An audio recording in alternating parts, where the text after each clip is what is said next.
I am Alan, 61 years old, and I used to believe that sacrificing everything for your children would guarantee their love and respect. I spent $130,000 renovating my son's house just to make his wife happy. In return, he banned me from my only grandson's graduation dinner via a text message claiming I was taking up too much space. I did not argue. I simply picked up the phone, stopped all the money, and put their house on the market. But that was just the very first domino to fall in a chain reaction that erased his fake lifestyle overnight. Before I continue this story, let me know which city you are watching from in the comments below. Hit like and subscribe if you have ever had to teach an entitled family member a brutal lesson about respect. The velvet box felt heavy in my palm. I was standing under the bright halogen lights of a high-end jeweler downtown, running my thumb over the polished wood of the display case. Inside the box sat a custom silver chronograph watch. I had spent $3,000 on it, but the price tag did not matter to me in the slightest. What mattered was the engraving on the back of the casing. For Jackson, the sky is not the limit, it is just the beginning. Love, Grandpa. Jackson is my 18-year-old grandson, and tonight was his high school graduation. I had been planning this evening for over 6 months. I remember when Jackson was a little boy sitting on my lap in my study talking non-stop about airplanes and engines, while his parents were in the next room, too busy scrolling through their phones to listen to him. He was the bright spot in my life, the reason I kept pushing forward after selling my structural engineering firm. I asked the jeweler to wrap the box in dark blue paper, which has always been Jackson's favorite color. I was already picturing the look on his face when I handed it to him at Prime Steakhouse later tonight. The jeweler was just handing me the receipt across the glass counter when my phone vibrated heavily in my chest pocket. I pulled it out, fully expecting a message from Jackson about what time I should pick him up for the ceremony. Instead, the screen displayed a text from my son Tyler. I wiped my reading glasses on my shirt and looked at the screen again, certain my eyes were playing tricks on me in the bright store lighting. The text read, "Dad skipped the graduation dinner tonight at Prime Steakhouse. Emma's family only. It is too crowded." I stood perfectly still on the showroom floor. The sounds of the jewelry store, the soft jazz playing over the ceiling speakers, the quiet chatter of other customers, all of it faded into a dull, echoing ring in my ears. Emma's family only. Too crowded. I looked down at the dark blue wrapped box in my hand, my knuckles turning white as I gripped it. Then my mind went straight to Prime Steakhouse. I am the one who secured that private dining room. The restaurant had a 6-month waiting list for their private event spaces, but I used my old corporate engineering connections to bypass the line and book it. I had given the restaurant manager my Platinum American Express card to hold the reservation, and I was the one who personally authorized the estimated $4,000 set menu for the evening. Emma's parents, Philip and Patricia, never lifted a single finger to plan any detail of this night. They just expected to show up, eat premium aged beef, and drink the imported wine I was paying for. And now my own son was telling me to stay home, so his wealthy in-laws could have more elbow room at the table I bought and paid for. Suddenly, a cold, sharp realization washed over me, chilling me to the bone. The puzzle pieces of the last 3 months snapped together with sickening clarity. Just 12 weeks ago, Tyler came to me stressed and pacing back and forth in my living room. He begged me for financial help to renovate their house in the suburbs. He claimed the roof was leaking, the kitchen was dangerously outdated, and they wanted a better, safer environment for Jackson to enjoy before he went off to college. I did not give them a loan. I paid for it entirely out of my own pocket. $130,000 drained directly from my liquid savings accounts. I remembered the contractor invoices I had blindly approved. Italian marble countertops. A custom-built outdoor kitchen with a gas fire pit. Imported hardwood floors for the entire first level. Emma had insisted on the highest-end finishes possible, claiming it was a necessary investment in the property value. But standing there in the jewelry store holding that cruel text message from my son, I finally understood the absolute truth. That massive renovation had absolutely nothing to do with Jackson's comfort. It was a theatrical stage set. Emma wanted the house completely upgraded simply to impress her wealthy, snobbish parents when they flew into town for the graduation weekend. I had single-handedly bankrolled their social climbing, and now that the house was picture-perfect and the luxury dinner was paid for my presence, was an embarrassing inconvenience to their high society illusion. I walked out of the jewelry store and out onto the busy downtown sidewalk. The afternoon sun was warm, but I felt nothing but ice in my veins.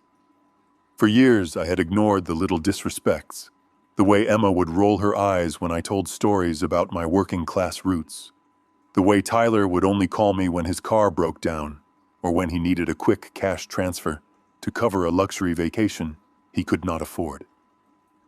I had swallowed my pride repeatedly, telling myself that this is just what fathers do. We provide, we endure, we keep the peace for the sake of our grandchildren. But this was not a simple misunderstanding. This was not a casual, accidental slight. Tyler had deliberately calculated the timing of this text message. He waited until the house was fully renovated, until the private dining room reservation was locked in, and until the very day of the event to cut me out of my grandson's milestone. He assumed I would just sigh, accept the painful rejection, and quietly pay the massive credit card bill at the end of the month, like a good, obedient ATM.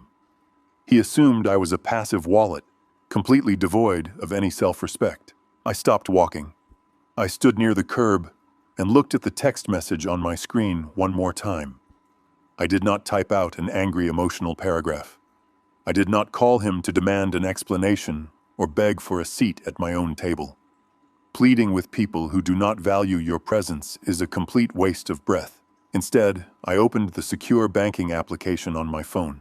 I scrolled past my checking and savings accounts and tapped directly on my Platinum credit card portal. Tyler had been an authorized user on my account for 5 long years. He carried a sleek metal card with his name on it, linked directly to my primary credit line. He originally asked for it for emergencies, which lately had morphed into expensive business lunches and designer clothes for Emma. I navigated to the card management tab. I selected Tyler's name from the authorized user list. A security prompt popped up on the screen asking if I wanted to temporarily freeze the card or permanently cancel the user. I pressed permanently cancel. The system processed for 3 seconds before confirming the action. Tyler's emergency lifeline was now just a useless, heavy piece of metal in his wallet. But I was far from finished. I immediately called the Premier Concierge line on the back of my own card. A polite representative answered after the first ring. I told him I needed to speak to the fraud and dispute department without delay. When the security agent came on the line, I instructed them to place a hard stop on any charges originating from Prime Steakhouse that evening. I explained that I would not be present at the restaurant, and any attempt by anyone else to charge my card on file would be considered unauthorized and highly fraudulent. The agent verified my identity and confirmed the block was actively in place. I hung up the phone and slid it into my pocket. I took the velvet box containing Jackson's watch and placed it safely inside my inner jacket pocket.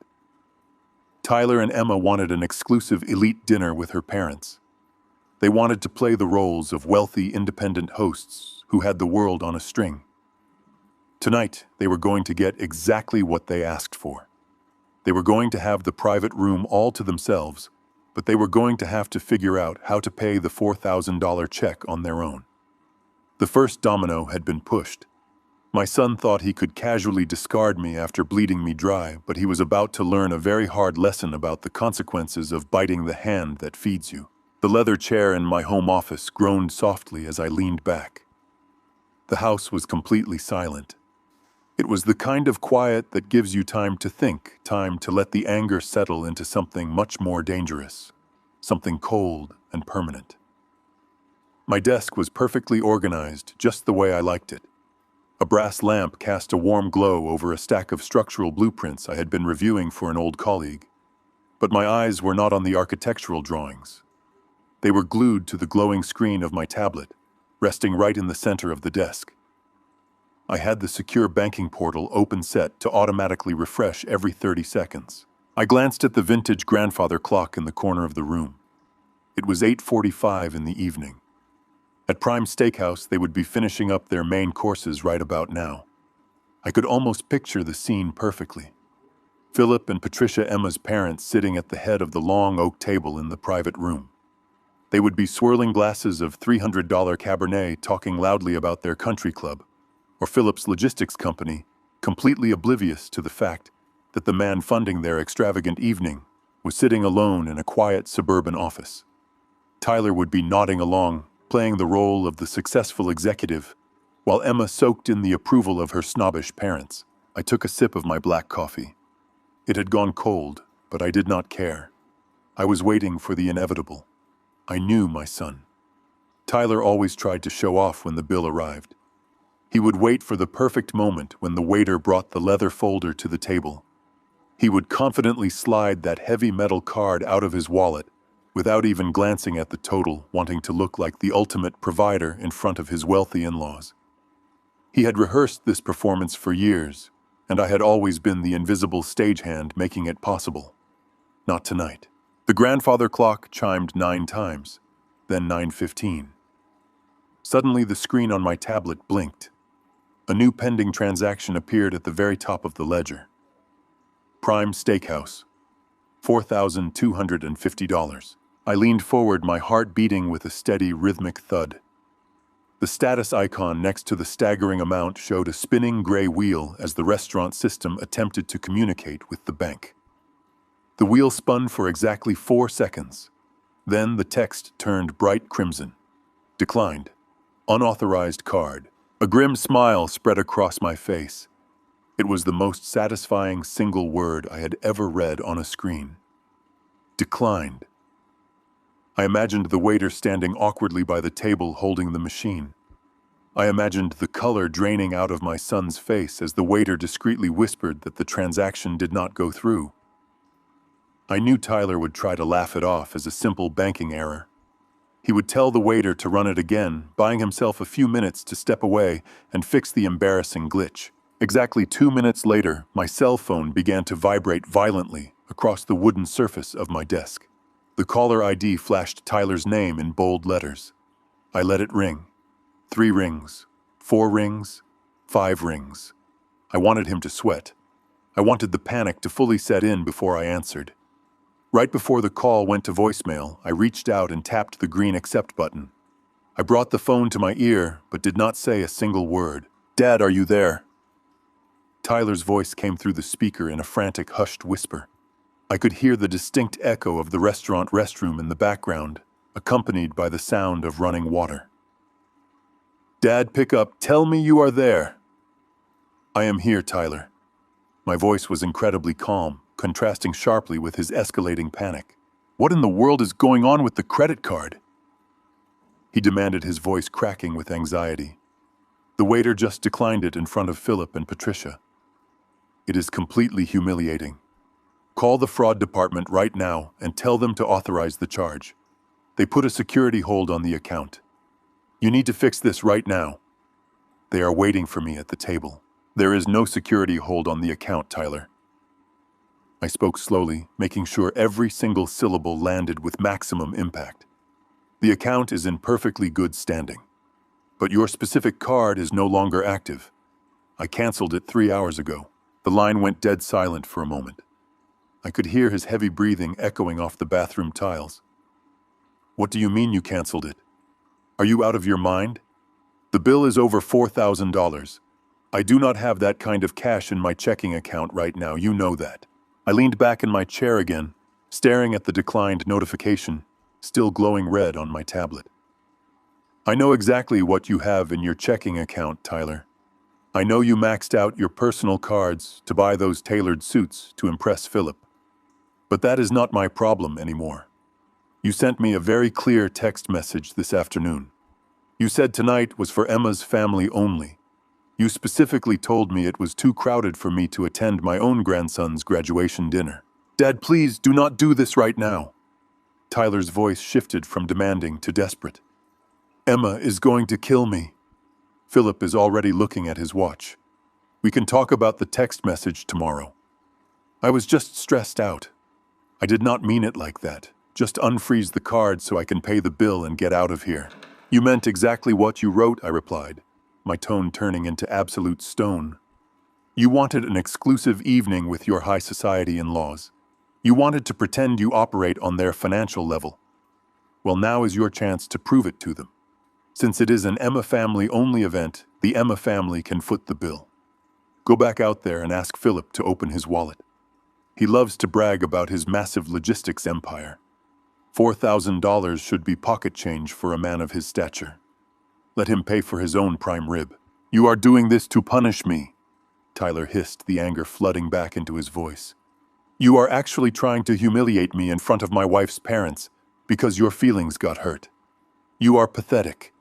You are a bitter old man holding my finances hostage because you cannot stand the fact that Emma's family is better than ours. Better than ours. I repeated the phrase, letting the sheer audacity of his words hang in the air. I paid for the roof over your head. I paid for the Italian marble countertops Emma absolutely had to have. I paid for the very shirt you are wearing right now. Philip and Patricia have never given you a single dime. They just show up to drink my imported wine and criticize my taste. You sold out your own father to impress people who would not give you the time of day if you were broke. And guess what, Tyler? As of tonight, you are completely broke. The sound of a restroom door opening and closing echoed through the phone. Tyler's voice dropped even lower, dripping with absolute venom. Listen to me very carefully, Dad. If you do not turn that card back on right now and pay for this dinner, you are done. Do you hear me? You are completely done. Jackson's actual graduation ceremony is tomorrow morning at the stadium. I am holding your VIP family pass. If you humiliate me tonight, I will throw your ticket in the trash. You will never see Jackson walk across that stage. You will be permanently banned from his life. I will make sure of it. He was using my grandson as a weapon. He thought threatening my relationship with Jackson would force me to instantly cave to open my wallet and apologize for stepping out of line. He thought I was still the soft, accommodating father who would do anything to keep the family peace. Tyler, I said, my voice dangerously quiet. Enjoy washing the dishes. I pressed the red button on the screen, ending the call immediately. I tossed the cell phone onto the desk. It vibrated again 3 seconds later. Tyler was calling back. I reached over and powered the device down completely, watching the screen fade to black. He was entirely on his own. He was going to have to walk out of that bathroom, look his arrogant father-in-law in the eye, and confess that his credit card had bounced. The illusion of his wealthy lifestyle was officially shattered, but cutting off his dinner fund was merely a slap on the wrist. If he wanted to play hardball and threaten to block me from my grandson's life, I needed to take away the very foundation he was standing on. He had forgotten who actually owned the ground beneath his feet. I opened the contact application on my computer desktop. I scrolled past the structural engineers and the city inspectors until I found the name I needed. I picked up the landline phone on my desk, the receiver feeling cold and heavy against my ear. I dialed the numbers deliberately, listening to the dual tones echo in the silent office. The line rang twice before a sharp, professional voice answered. Apex Real Estate, Colin speaking. How can I help you this late in the evening? Colin. It is Alan, I said, staring at the dark screen of my powered-down cell phone. I need you to list a property for me immediately. Top priority. I want a massive for sale sign hammered into the front yard by 8 o'clock tomorrow morning. I am selling the house my son lives in. The morning air was crisp and completely still. It was exactly 8 o'clock when the heavy diesel engine of a commercial contractor truck shattered the quiet of the upscale suburban neighborhood. I was parked half a block away, watching through the windshield of my car. My real estate broker, Colin, did not waste any time. He directed 2 men in heavy work boots to back the truck right up onto the pristine edge of the front lawn. They were not delivering lumber or carrying in new luxury furniture.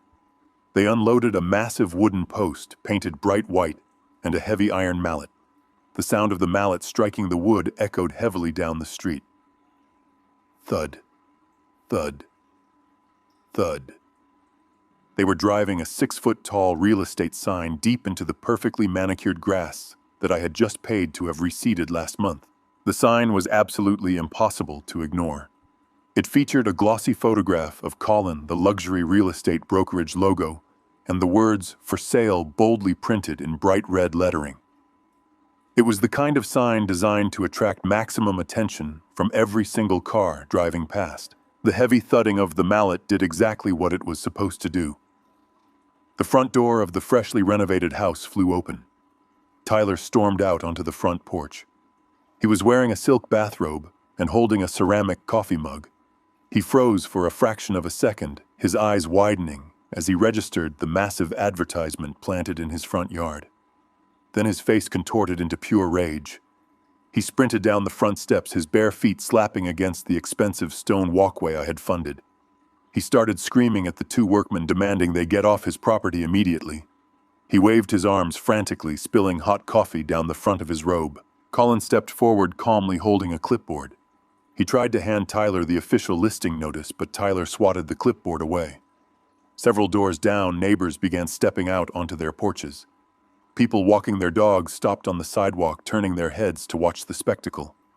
Tyler realized he was creating a public scene. He pointed a shaking finger at Colin and the workmen, shouting that they were trespassing on private property and that he was calling the police to have them arrested. He pulled his cell phone from his pocket and aggressively dialed the emergency line. I sat in my car and waited. I did not intervene. I let him make the call. He was so incredibly arrogant, so convinced of his own manufactured reality, that he actually believed the authorities would protect his illusion.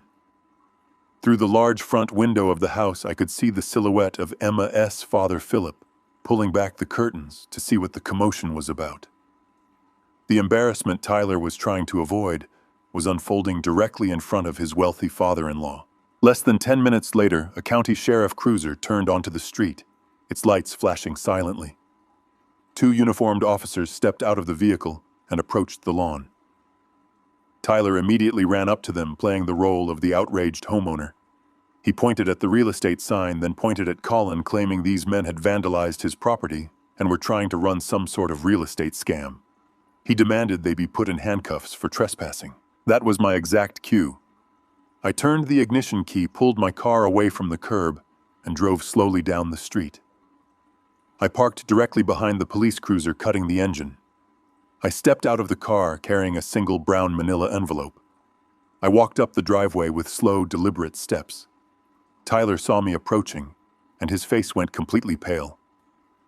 The aggressive bravado he had been displaying to the officers evaporated in an absolute instant. "Good morning, officers," I said, keeping my voice perfectly steady and respectful. "I believe my son is a bit confused about the situation here. I am the legal owner of this property."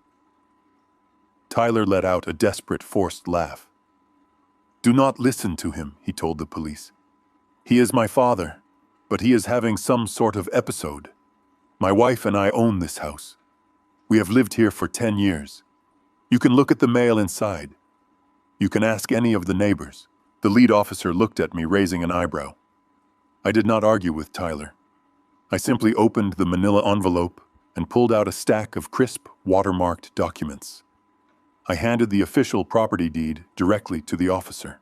"I purchased this property a decade ago under the name of my private company, Apex Holdings LLC. I explained calmly as the officer reviewed the papers. "I am the sole managing member of that company. My son and his wife have never owned a single brick of this house. I allowed them to live here entirely rent-free for the past 10 years. The original arrangement was that they would save their money and eventually take over the mortgage or buy me out. Instead, they spent their money on luxury vacations and designer clothes, assuming they could just ride my coattails forever. As of this morning, I have decided to liquidate my asset." The officer flipped to the second page, verifying the state seals and the LLC registration documents that clearly listed my name. He then looked up at Tyler. The officer's expression shifted from professional curiosity to absolute annoyance. He realized Tyler had wasted their time and filed a false trespass complaint. "Sir," the officer said to Tyler, handing the documents back to me, "these papers are entirely in order. This gentleman's company owns the property. You are not the homeowner. In the eyes of the law, since you do not pay rent, and your name is not on the deed, you are legally considered a month-to-month tenant, or possibly just a long-term guest. He has every legal right to list the property for sale and place a sign in the yard. Tyler stood frozen on the grass. The neighbors were still watching. The facade of the wealthy independent executive was crumbling right out in the open under the morning sun. He had spent years bragging to these neighbors about his property value and his home improvements, all while secretly living completely rent-free on my dime. Now everyone on the street knew the truth. He was nothing but a squatter in his father's house. "You cannot do this," Tyler whispered, his voice trembling with a mixture of shock and sheer humiliation. "You cannot just sell our home from under us. We have nowhere to go.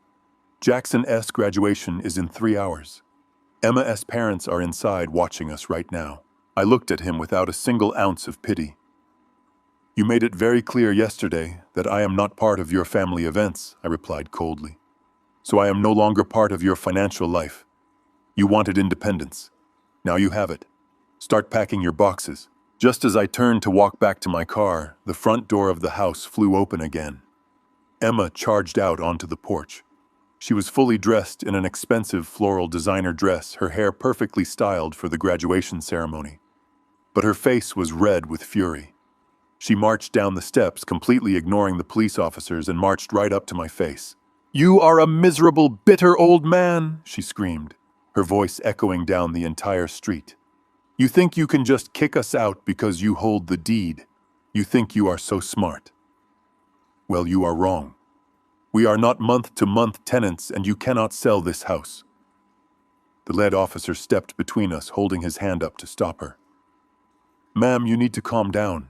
The legal owner has the right to sell the property."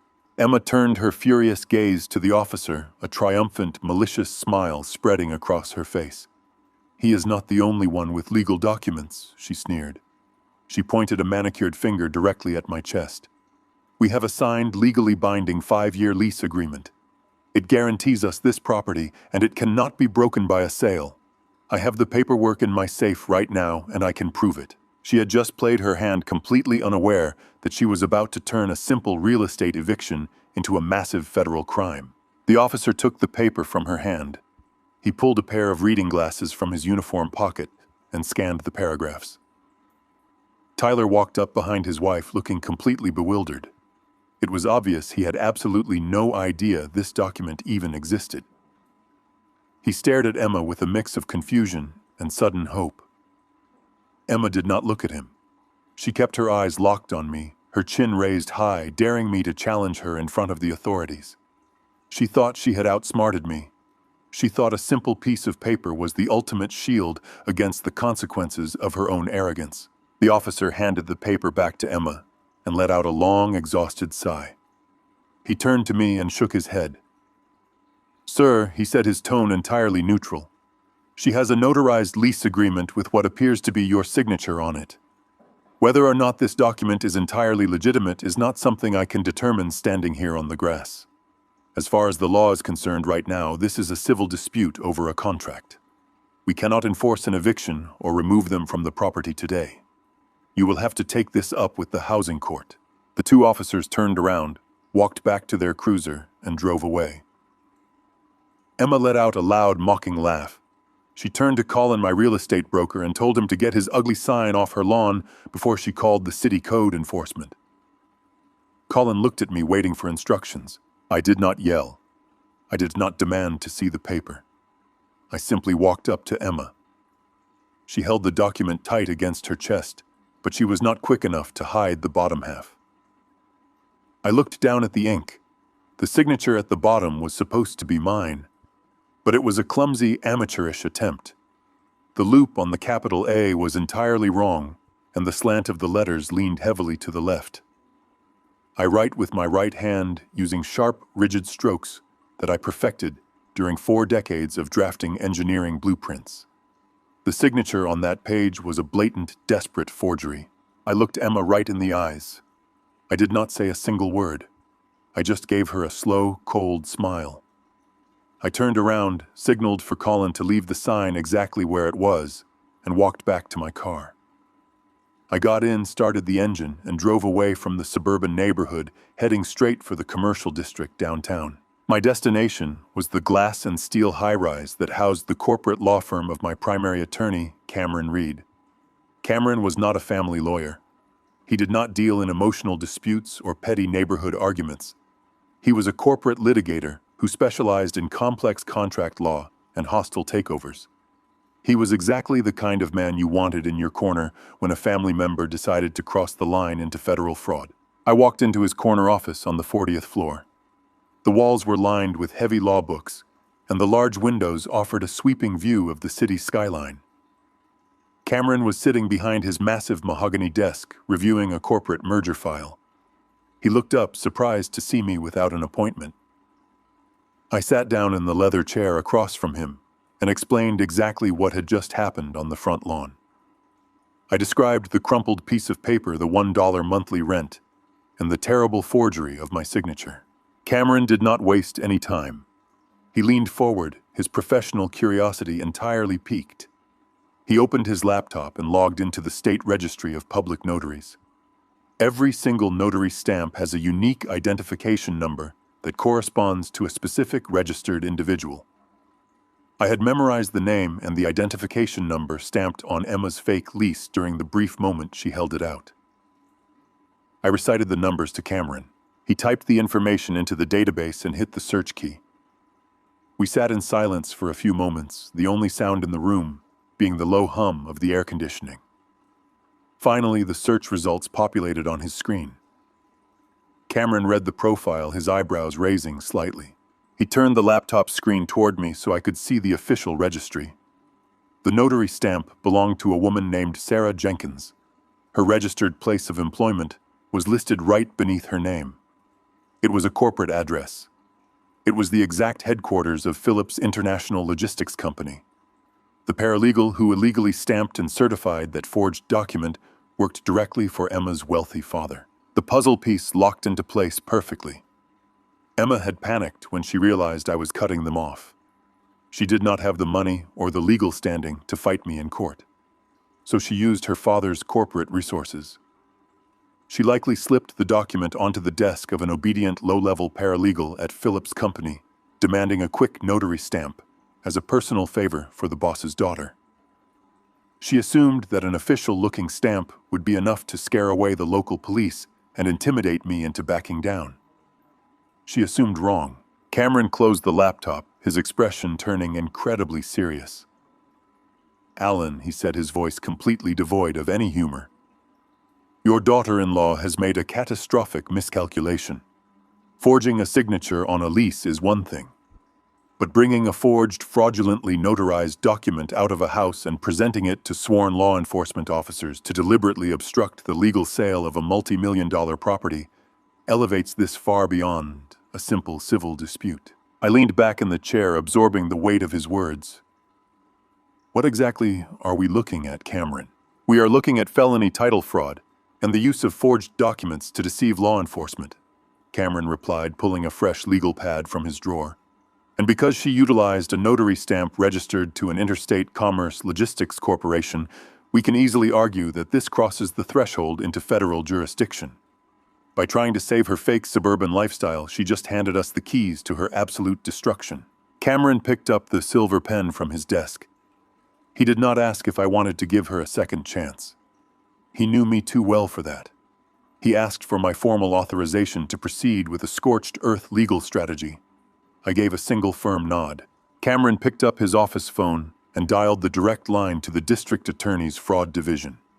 He identified himself and immediately requested to file an urgent criminal report regarding a coordinated title fraud scheme involving employees of Phillips Logistics Company. He provided the exact notary identification number and outlined the events of the morning. I sat in the quiet office listening to my attorney set the massive gears of the criminal justice system into motion. Emma thought she was so incredibly clever this morning. She thought that fake piece of paper was her ultimate victory. She had no idea that by pulling it out of her safe, she had just committed a major federal offense. The trap was set, the authorities were notified, and the timer on her manufactured reality had just hit 0. I left the glass and steel building of my attorney's corporate office and walked back to my car. The afternoon sun was hot, beating down on the pavement, but my mind was operating with cold, absolute clarity. Emma thought her forged 5-year lease was a brilliant tactical move to secure her wealthy lifestyle. But in her arrogant rush to outsmart me, she completely failed to understand the basic legal responsibilities that come with claiming to be the primary leaseholder of a massive suburban property. For the past 10 years, my company Apex Holdings had not only provided the physical roof over their heads, but had also quietly absorbed the staggering operational costs of the estate. The central air conditioning, the municipal water supply, the natural gas for the custom outdoor fire pit. Emma absolutely had to have all of it was billed directly to my corporate accounts. They never saw a single envelope. They never had to log into a portal to pay a late fee. They lived in a magical, consequence-free bubble where the lights simply turned on whenever they flipped a switch. I sat in the driver's seat of my car, turned on the engine, and let the air conditioning cool the cabin. I pulled out my cell phone and navigated to the Municipal Utility Board website. I found the direct phone number for the Commercial Accounts Division and dialed it. A customer service representative answered after a brief hold. I provided my corporate tax identification number and verified my identity as the sole managing member of the company. I informed the representative that Apex Holdings was immediately severing all financial ties to the property. I instructed her to completely remove my company as the financial guarantor for the electricity, the water, and the natural gas accounts. The representative typed on her keyboard for a moment, the clicking sound echoing through the receiver. She then informed me that since there was no secondary account holder listed to assume the billing responsibility, the city would be forced to execute an immediate shut-off protocol. She warned me that the services would be remotely disconnected by the end of the current business day. I told her that was exactly what I wanted. I thanked her for her time and ended the call. I checked the digital clock on my dashboard. It was currently 4 in the afternoon. Emma had spent the last 3 weeks bragging on social media about the exclusive, sophisticated pre-graduation cocktail hour she was hosting tonight. She had planned the entire evening around impressing her wealthy parents, Philip and Patricia, before Jackson walked across the graduation stage tomorrow morning. She had hired a private bartender to serve expensive drinks in the newly renovated living room. She wanted the house perfectly chilled, the custom lighting perfectly dimmed, and the music softly playing in the background to showcase the successful elite lifestyle she and Tyler had supposedly built. I decided to drive back to their neighborhood. I parked my car 3 blocks away, completely hidden in the shadow of a large, mature oak tree. I rolled down my windows and waited. I wanted to be there when the reality of their situation finally breached the walls of their carefully constructed illusion. At 5:30, a sleek black town car pulled into their driveway. Philip and Patricia stepped out, dressed in expensive evening wear, and walked up to the front door. Tyler greeted them, playing the role of the proud homeowner, gesturing grandly to the Italian marble countertops visible through the front windows. The grand crystal chandelier in the foyer was blazing with light. The house looked like a glowing beacon of wealth and stability. I watched the digital clock on my dashboard slowly tick forward. 5:45, 5:50. 5. At exactly 6 o'clock in the evening, the municipal utility grid executed the automated disconnect order. It happened in an instant. The massive crystal chandelier in the foyer went completely black. The expensive landscape lighting illuminating the front walkway instantly died. The soft ambient glow from the living room television vanished. The heavy hum of the central air conditioning unit on the side of the house sputtered and ground to a complete halt. The house was entirely swallowed by the fading evening shadows, standing completely dark against the twilight sky. Even from 3 blocks away, I could feel the sudden, suffocating silence that must have fallen over that living room. Through the large front windows, I could see the silhouettes of the people inside moving in confusion. Emma was holding a silver tray of appetizers completely frozen in the center of the room. Patricia was sitting on the expensive leather sofa, looking around in dismay. Tyler immediately pulled his cell phone from his pocket. The harsh blue light from the screen illuminated his panicked face in the darkness. I knew exactly what his first move would be. He was dialing the emergency outage line for the power company, fully assuming that a local transformer had blown or that a tree branch had taken down a wire. But Tyler was about to discover a financial secret that he had spent years desperately trying to hide from everyone, especially his intimidating father-in-law. When you call the utility company to report an outage and discover the account has been closed, the only way to get the power turned back on is to open a brand new account in your own name. And opening a new account requires the utility company to run a hard check on your personal Social Security number to verify your creditworthiness. For years, Tyler had paraded around town acting like a highly successful corporate vice president. He drove a leased luxury car, wore tailored suits, and bought Emma whatever designer handbag she pointed at. But his massive salary was an absolute illusion.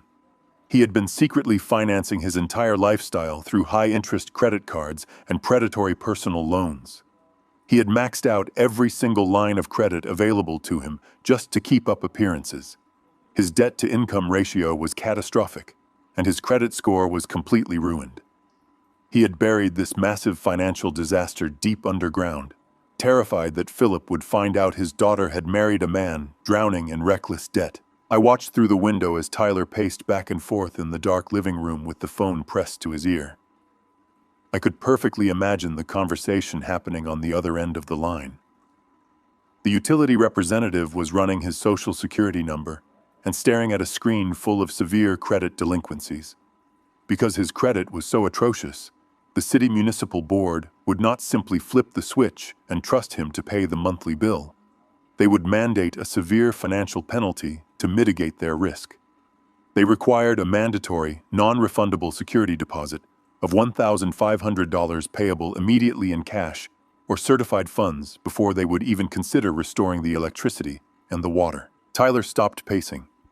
He stood frozen in the middle of the dark room. His checking account was empty. His credit cards were maxed out. His authorized user card tied to my account was permanently canceled. He did not have $1,500 to his name. He was a supposed corporate vice president, standing in a multi-million-dollar house, and he could not afford to turn his own lights on. Philip, a man who had built a massive international logistics empire with ruthless efficiency, stood up from the leather sofa. He did not tolerate incompetence, and he certainly did not tolerate sitting in a hot, dark room while his ice melted. Even from my car, I could see the aggressive posture of Philip confronting his son-in-law. He pointed his finger at Tyler, demanding to know what was taking so long. He asked Tyler why a man of his supposed professional stature could not manage to resolve a simple household issue. He demanded to know why the power company was refusing to turn the lights back on for a man who claimed to make $250,000 a year. Tyler lowered the phone from his ear. The blue light from the screen faded, plunging his face entirely into the shadows. He had absolutely no answer to give. He could not blame a storm. He could not blame a broken wire. He was completely trapped between the crushing reality of his hidden financial ruin and the piercing, judgmental stare of the father-in-law he had sacrificed me to impress. The walls of his fake suburban kingdom were collapsing right on top of him, and I was the one who had finally turned off the lights. The morning sun was already baking the pavement when I pulled into the parking lot of a quiet diner on the edge of the city. I was not wearing a suit today. I was dressed in simple slacks and a button-down shirt. At this exact moment, I should have been sitting in the front row of the high school stadium watching my grandson receive his diploma. Instead, I was sitting in a vinyl booth across from a man named Mark. Mark was the lead contractor I had hired 3 months ago to execute the massive renovation on the suburban house. He was a tough, no-nonsense guy who built his construction business from the ground up. He was the kind of man who respected contracts, valued hard work, and absolutely hated being messed around by clients. I ordered a black coffee and waited for the waitress to walk away before I slid a thick, legal folder across the table.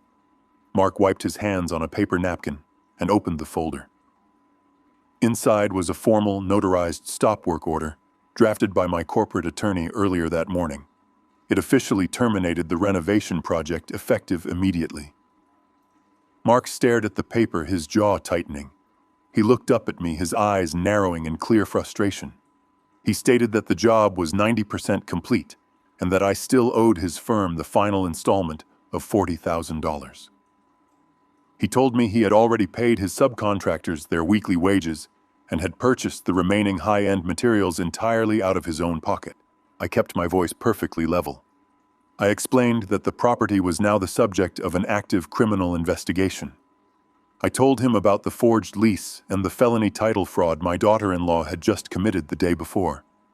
I made it entirely clear that my company, Apex Holdings, was freezing all financial assets related to that address until the district attorney concluded their investigation. Because the property was under fraudulent dispute, I could not legally authorize the final payment for materials installed on a compromised site. Mark leaned back in the booth, running a heavy, calloused hand over his face. He was angry, but he was a seasoned businessman. He understood legal liability and the danger of getting tangled in a federal fraud case. However, he pointed out that $40,000 was a massive deficit for his small company to absorb. He specifically mentioned the custom luxury appliances Emma had demanded during the final design phase.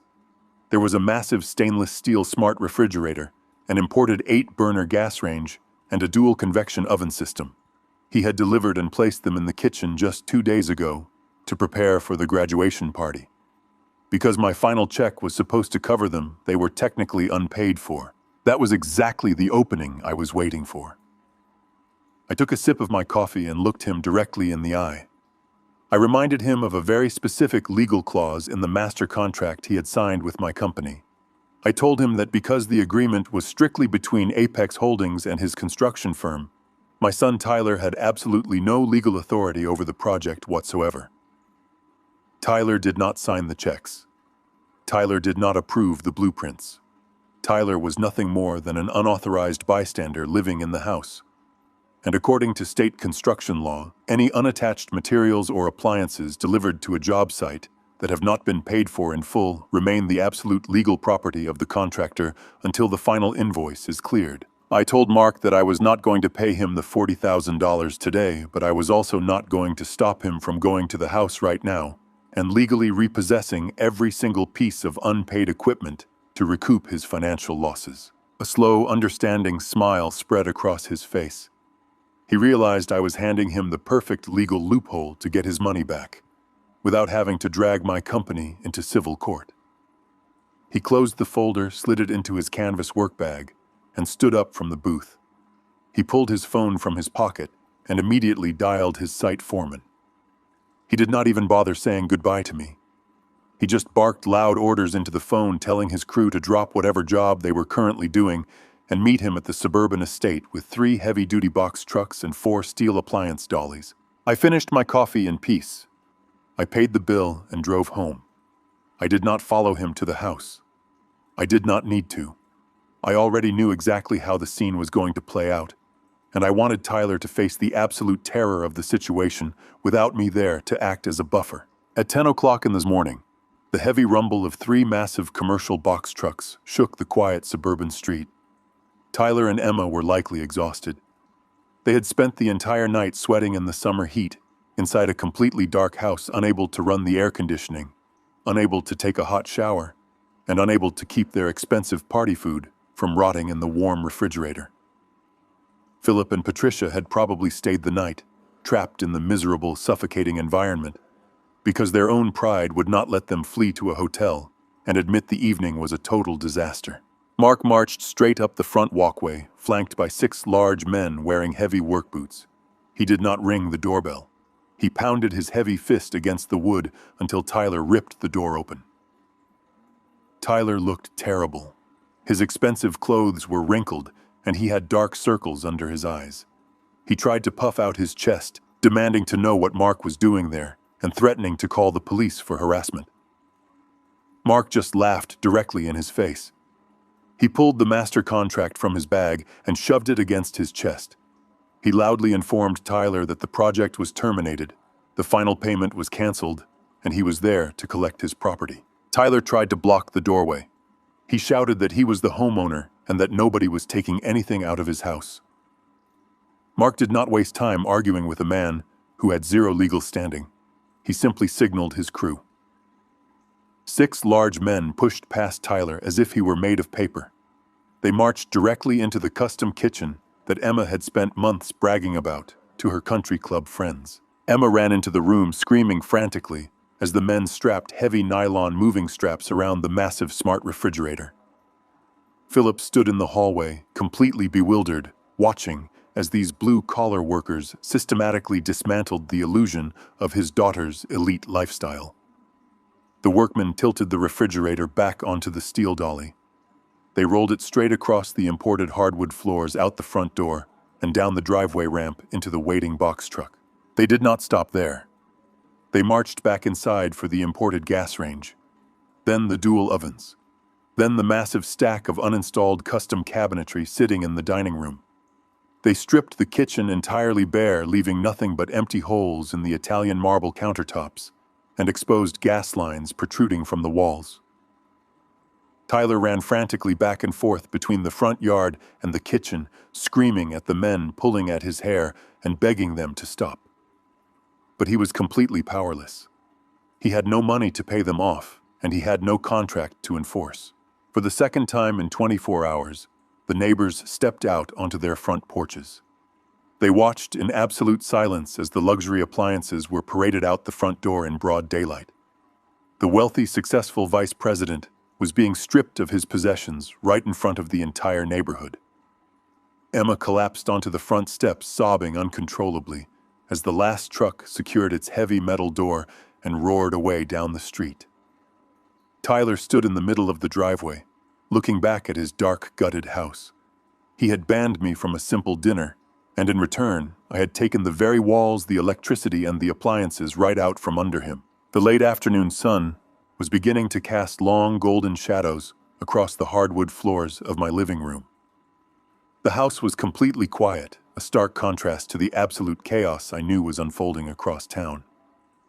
I was sitting in my favorite armchair, with a cup of herbal tea staring out the front window at the empty street.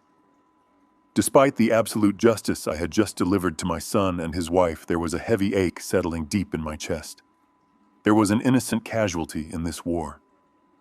My grandson, Jackson. He had officially graduated high school today, and I had not been there to see him walk across the stage in his cap and gown. I pictured him standing in the crowded stadium, looking out into the sea of cheering families, seeing his parents and his wealthy other grandparents, but looking for me and finding an empty seat. It broke my heart. Suddenly, a soft, hesitant knock at my front door pulled me from my thoughts. I set my teacup down on the side table, stood up slowly, and walked to the entryway. When I opened the heavy wooden door, the breath completely caught in my throat. Standing on my front porch was Jackson. He was still wearing his dark navy graduation suit, though the jacket was unbuttoned, and his tie was pulled loose around his collar. He looked completely exhausted. His shoulders were slumped, and his eyes were red and swollen, as if he had been crying in his car. He did not say a word at first. He just looked at me with an expression of profound guilt and sadness. Then he reached into his jacket pocket and pulled out a thick leather binder stamped with the local high school crest. He held it out to me with a shaking hand. I took it carefully and opened the cover. Inside was his official high school diploma, the heavy parchment paper stamped with gold foil, declaring his graduation. He had driven straight to my house instead of attending the lavish catered after-party Emma had supposedly planned to host at a rented country club hall, since their own house was currently gutted. I did not ask him why he was here. I simply stepped aside and asked him to come inside. He walked into the foyer, looking around at my modest, quiet home as if it were a safe harbor in the middle of a hurricane. We walked into the kitchen, and I poured him a tall glass of ice water. He sat down at the wooden table, wrapping both hands around the cold glass, staring at the condensation for a very long time. The silence in the kitchen was heavy, but it was a safe silence. Then the truth finally poured out of him. Jackson looked up at me, his voice trembling, and confessed everything. He told me that he did not want to write that cruel text message yesterday. He explained that Tyler had cornered him in his bedroom right before they were supposed to leave for the steakhouse dinner. Tyler was in a complete panic about the restaurant bill, the seating arrangements, and making the perfect impression on Philip and Patricia. Tyler demanded Jackson send a message telling me to stay home, claiming that my presence would somehow ruin the sophisticated atmosphere Emma was trying to create. When Jackson flatly refused standing up for me and telling his father it was wrong, Tyler resorted to the absolute ugliest tactic a parent can ever use: pure financial blackmail. Tyler got right in his face and told Jackson that if he did not send that exact message and ban me from the dinner, Tyler would completely cut off his college tuition funding. He threatened to refuse to co-sign any student housing loans, threatened to freeze his car insurance, and threatened to kick Jackson out of the house the moment he turned 18. Jackson was terrified. He felt completely trapped by his own father. He told me he typed the words with shaking hands, feeling like he was betraying the only person in the family who had ever actually listened to him without judging him. He apologized over and over again, the tears finally spilling down his cheeks and dropping onto the wooden table. I walked over and put my hand firmly on his shoulder. I told him he had absolutely nothing to apologize for. I told him he was the victim of a coward who used his own child as a human shield to protect his fragile ego. But the revelations did not stop there. Jackson took a deep breath, wiped his face, and admitted something he had been hiding from his parents for over a year. He told me he had absolutely no desire to attend the prestigious, incredibly expensive private university Tyler and Emma had been bragging about to all their friends. That school was strictly chosen for social status, a trophy for Emma to flaunt at her country club luncheons to prove they belonged among the elite. Jackson wanted something entirely different. He reminded me of those quiet afternoons he spent in my study when he was a little boy, completely fascinated by engines, structural mechanics, and how things were built. He told me his real dream was to attend a specialized, highly intensive aviation mechanic academy in the next state over. He wanted to work with his hands, to understand complex aircraft machinery, and to build a real, tangible career that he could be proud of. He had secretly applied to the academy and had been accepted months ago. But when he finally gathered the courage to tell his parents about his acceptance, Tyler exploded in rage. Tyler called the profession blue-collar nonsense and absolutely forbade him from going, terrified of what Philip and his wealthy logistics friends would think if his son became an airplane mechanic instead of an elite corporate executive.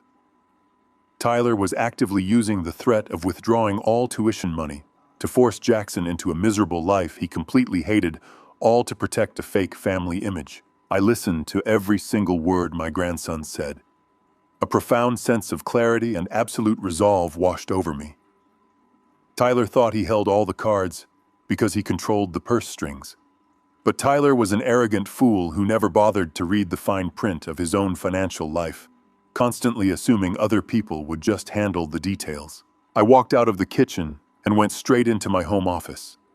I booted up my desktop computer and asked Jackson to follow me.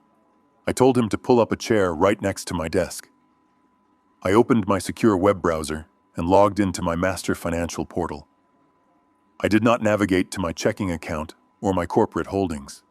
I navigated to a specific highly protected investment tab labeled as a 529 college savings plan. I had opened this specific educational investment account the very week Jackson was born. For 18 years, I had quietly deposited thousands of dollars into it every single year, allowing the interest to compound and grow tax-free. The balance sitting on the screen was well over $150,000. Tyler knew this account existed. He assumed that when the tuition bills came due, he would be the one to distribute the funds, acting as the generous provider and using my money as a heavy leash to control his son's future. He was completely and utterly wrong. Because I was the sole initial contributor and the primary account holder, I held absolute unchallengeable authority over the master plan. Jackson watched the glowing computer screen in stunned silence as I clicked on the Beneficiary and Administrative Settings tab. Because Jackson had officially turned 18 years old today, he was legally considered a full adult by the state. I clicked on the Transfer of Administration button. I slowly and deliberately typed his full legal name into the primary administrator box. I filled out his personal email address and his cell phone number for the security verification. I transferred complete and total control of the entire $150,000 educational trust directly to him. I hit the final confirm button. The screen processed for a moment, and then flashed a bright green banner confirming the permanent transfer. It was done. I looked at my grandson, whose eyes were wide with absolute shock as he stared at the staggering number on the screen. I told him that the money was now entirely his, legally untouchable by his father, his mother, or anyone else. He was the sole master of his own educational destiny. He could use those funds to pay for his aviation mechanic academy in full, buy the tools he needed, and secure his own housing with plenty left over to start his adult life on solid ground. Tyler had tried to use financial abuse to force his son into submission, threatening to ruin his future over a dinner reservation. But in a matter of 30 seconds, with a few clicks of a mouse, I had vaporized his only leverage completely. Jackson was entirely free, and Tyler had just permanently lost his final hostage. The bell above the diner door jingled softly. I was sitting in a corner booth finishing a plate of scrambled eggs and reviewing some emails on my phone. The diner was a modest working-class establishment, a few towns over from my house. It was the kind of place where the waitresses knew your name and poured the coffee without asking. I needed the quiet anonymity after the emotional weight of handing over the educational trust to my grandson Jackson the day before. I was just about to ask for the check when a shadow fell across my table. I looked up. Standing there looking completely out of place among the vinyl booths and linoleum floors was Philip. He was wearing a custom-tailored charcoal suit, an expensive silk tie, and a gold watch that likely cost more than the diner itself. His face was rigid, his jaw set with the kind of arrogant tension of a man who was used to giving orders and having them instantly obeyed. He did not ask for permission to sit. He simply slid into the booth across from me, placing his expensive leather briefcase on the scratched Formica table. I wiped my mouth with the paper napkin and leaned back, waiting for him to speak. He looked around the diner with a thinly veiled expression of absolute disgust before fixing his sharp, calculating eyes on me. He took a slow breath and adjusted his cuffs. "Alan," he began, his tone dripping with condescension. "Let us skip the pleasantries. My daughter spent the entire night sobbing in a dark, humid house. My son-in-law is apparently incapable of keeping the lights on, and I had to watch a crew of common laborers repossess the kitchen appliances while the entire neighborhood treated it like a spectator sport. The graduation weekend was a complete and utter embarrassment." I took a slow sip of my coffee. I did not interrupt him. I let him lay all his cards on the table. Philip continued, leaning forward slightly. "I do not care about whatever petty family squabble you are having with Tyler. I do not care about your hurt feelings over a dinner reservation. What I care about is my family name. Emma is my daughter, and the circles we run in do not tolerate this kind of public humiliation. You are making a spectacle, and it reflects poorly on me." He reached into the breast pocket of his suit jacket and pulled out a sleek leather checkbook. He unscrewed a heavy fountain pen and quickly scribbled across the paper. He tore the check loose and slid it directly across the table until it rested right in front of my coffee cup. I looked down.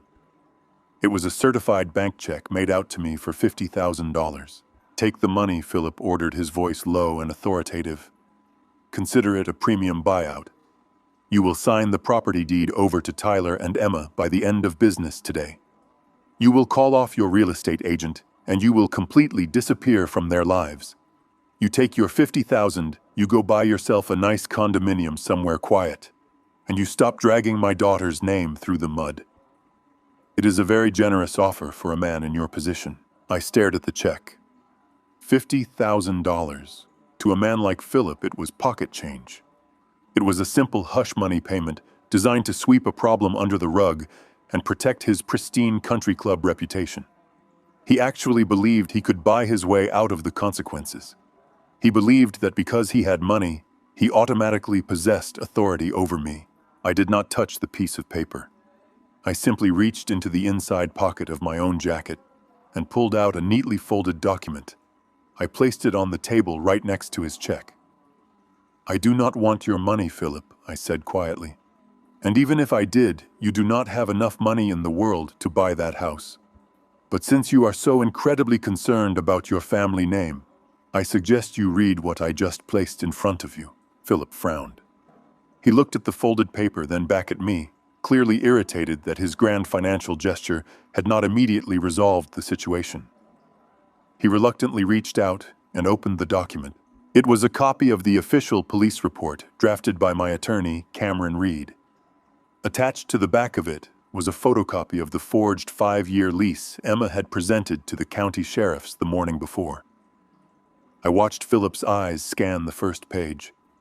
At first, his expression was merely annoyed. But as he reached the second page, I saw the exact moment the devastating reality of the situation finally pierced his arrogant armor. The color began to rapidly drain from his face. The rigid posture of the powerful CEO completely evaporated, replaced by the terrified slouch of a man watching his empire crumble. "Let me explain exactly what you are looking at," I said, making sure my voice carried no emotion whatsoever. "Yesterday morning, your daughter realized she had no legal right to the house. Instead of packing her bags, she decided to produce a fake 5-year lease agreement and present it to sworn law enforcement officers to obstruct a legal property sale. That is felony title fraud. But the signature was not the worst part. I tapped my finger directly on the photocopied notary stamp at the bottom of the page. I did a little background check on that specific notary identification number. I continued. It belongs to Sarah Jenkins. She is a senior paralegal who works entirely out of your corporate headquarters. Your daughter utilized your company resources to commit a federal crime." Philip stared at the stamp, his breathing becoming shallow and uneven. He knew exactly what this meant. I had done my research on his logistics empire. His company relied heavily on massive multi-million-dollar shipping contracts with the federal government. Those government contracts required absolute unblemished corporate compliance. They required rigorous security clearances and pristine legal standing. The absolute last thing a government contractor can ever afford is a federal fraud investigation originating from their own corporate offices. "You need to understand the magnitude of what Emma has done," I told him, leaning in closer. "My attorney has already filed the formal charges with the district attorney. The fraud division is currently drafting subpoenas. They are going to look into Sarah Jenkins. They are going to seize her corporate computers, her emails, and her phone records to find out exactly how and when your daughter ordered her to falsify a legal document. And when the federal auditors see that a felony was committed using your corporate seal, they are going to freeze your government contracts pending a full investigation." Philip tried to speak, but the words caught in his throat. He looked like a man who had just been shoved out of an airplane without a parachute. He realized that Emma had not just ruined her own life to save a house. In her desperate, spoiled panic, she had carelessly dragged his entire logistics empire right into the center of a criminal conspiracy. "You cannot do this," Philip finally whispered, his voice completely stripped of its former authority. "If the district attorney opens a corporate investigation, my board of directors will panic. The government will suspend our shipping licenses. It will destroy everything I have built. You have to call your lawyer and withdraw the complaint." "I cannot withdraw a felony complaint once it is in the hands of the authorities," I replied coldly. "And even if I could, I would not. You came in here trying to throw money at me to protect your precious reputation. You raised a daughter who believes she can just forge documents and steal property because her father will always buy her way out of trouble. Well, the bill has finally come due." Philip looked down at the $50,000 check sitting on the table. The sum of money that seemed so powerful and intimidating just 5 minutes ago now looked absolutely pathetic compared to the massive corporate destruction heading his way. His hands were shaking visibly. He reached out, grabbed his own certified check, and slowly tore it in half. Then he tore the halves into quarters, letting the pieces fall uselessly onto the Formica table. He stood up from the booth. He did not say another word to me. He grabbed his expensive leather briefcase, his knuckles turning white around the handle.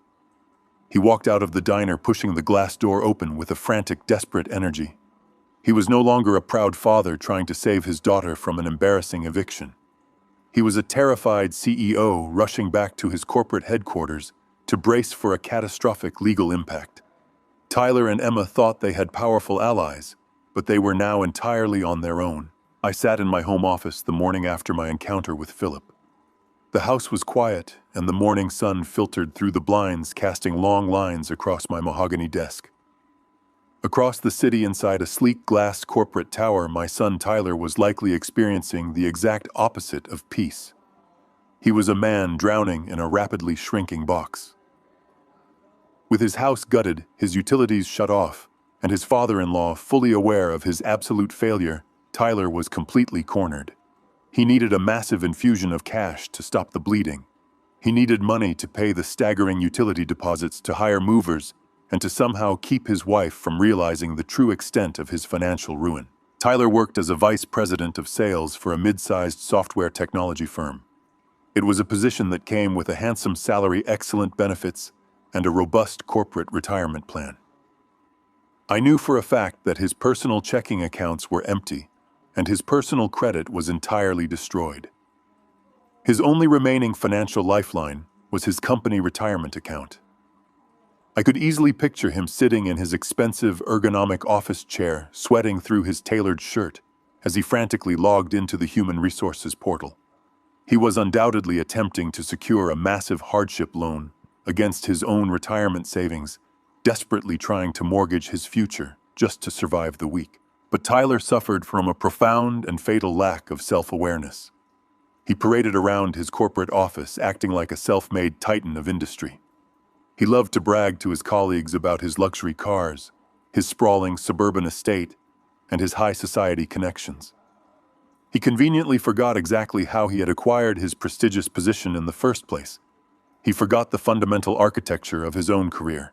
10 years ago, that software firm was nothing more than a struggling startup operating out of a cramped, leased office space. The founders were brilliant developers, but they were completely out of capital and on the verge of bankruptcy. Tyler was an entry-level salesman there, terrified of losing his job. He came to me begging for help. After reviewing their business model, I decided to take a calculated risk. My company, Apex Holdings, injected a massive round of seed funding into the startup to keep them afloat. That investment not only saved the company, but it artificially elevated Tyler from a replaceable junior employee to a protected asset. The founders promoted him simply because he was the son of their primary financial savior. I opened my heavy leather address book and found the direct office number for the chief executive officer of the software firm. His name was Grant. Grant and I had maintained a mutually respectful relationship over the past decade. He ran the day-to-day operations, and I stayed out of his way, quietly collecting my quarterly dividends as the company grew. I picked up my phone and dialed the number. Grant answered almost immediately, his voice warm and professional. He greeted me enthusiastically, likely assuming I was calling to discuss the upcoming quarterly earnings report, or to offer congratulations on a recent software launch. I let him finish his pleasantries before my tone shifted to absolute business. I informed Grant that as a primary seed investor and a major shareholder of his corporation, I was formally exercising my right to request an immediate targeted internal audit of the executive sales division. Grant sounded completely caught off guard. He asked if there was a specific issue I was concerned about, assuring me that their overall revenue numbers were incredibly strong. I told him my concern was not with the incoming revenue, but with the outgoing executive expenditures. I specifically instructed him to pull the corporate expense reports for his vice president of sales, my own son, covering the last 24 months. I told Grant to look very closely at the receipts categorized under client entertainment and business travel. There was a long, heavy silence on the other end of the line. Grant was a smart man. He realized instantly that a father does not call a chief executive to order a financial audit on his own son unless the father already knows exactly what the auditors are going to find. He promised me he would have his chief financial officer pull the files immediately and review them before the lunch hour. I hung up the phone and leaned back in my chair. I knew exactly what they were going to find, because the truth of Tyler and his lifestyle had become glaringly obvious to me over the past few days. Tyler simply did not make enough legitimate salary to support Emma and her insatiable appetite for luxury, even with me paying for their housing. To keep up the grand illusion, Tyler had been treating his corporate expense account like a personal slush fund. Whenever Emma demanded a romantic weekend getaway, Tyler would book first-class flights to tropical resorts, falsely logging the trips in the corporate system as out-of-state client acquisition meetings. When Emma wanted to impress her country club friends with a lavish dinner at a five-star restaurant, Tyler would pay the bill with his corporate card, claiming he was entertaining potential software buyers. He was systematically stealing thousands of dollars from his own employer to finance his wife and her high-society fantasies, burying the theft under a mountain of fake receipts and fabricated client names. He had grown so comfortable in his untouchable status as the investor's son that he believed nobody would ever dare question his spending. Less than 2 hours later, my phone rang. It was Grant. His voice was no longer warm. It was completely rigid with corporate liability and barely suppressed anger. He informed me that the finance team had pulled the files just as I requested. The discrepancies were massive, blatant, and entirely undeniable. They had found over $40,000 in fraudulent charges, ranging from luxury spa treatments to imported wine purchases, all coded as corporate team building and client outreach. Grant told me that at this exact moment, Tyler was sitting at his desk actively trying to finalize a $50,000 loan against his retirement account. But before Tyler could click the final submission button, the human resources portal permanently locked him out of the system. The screen on his computer went completely blank. A moment later, 2 corporate security guards and the director of human resources walked directly into his glass-enclosed office. They did not give Tyler a chance to explain or to call his wife. They ordered him to stand up and step away from his desk. They demanded he hand over his corporate credit card, his building access badge, and his company-issued laptop. They informed him right in front of the entire sales floor that he was the subject of an active investigation for corporate theft and expense fraud. Because the evidence was already overwhelming, they told him he was being suspended immediately pending a final termination hearing. Grant apologized to me on the phone, clearly worried that I would pull my investment capital because he had to discipline my son. I stopped him immediately. I told Grant he was doing exactly what an ethical chief executive should do to protect his company.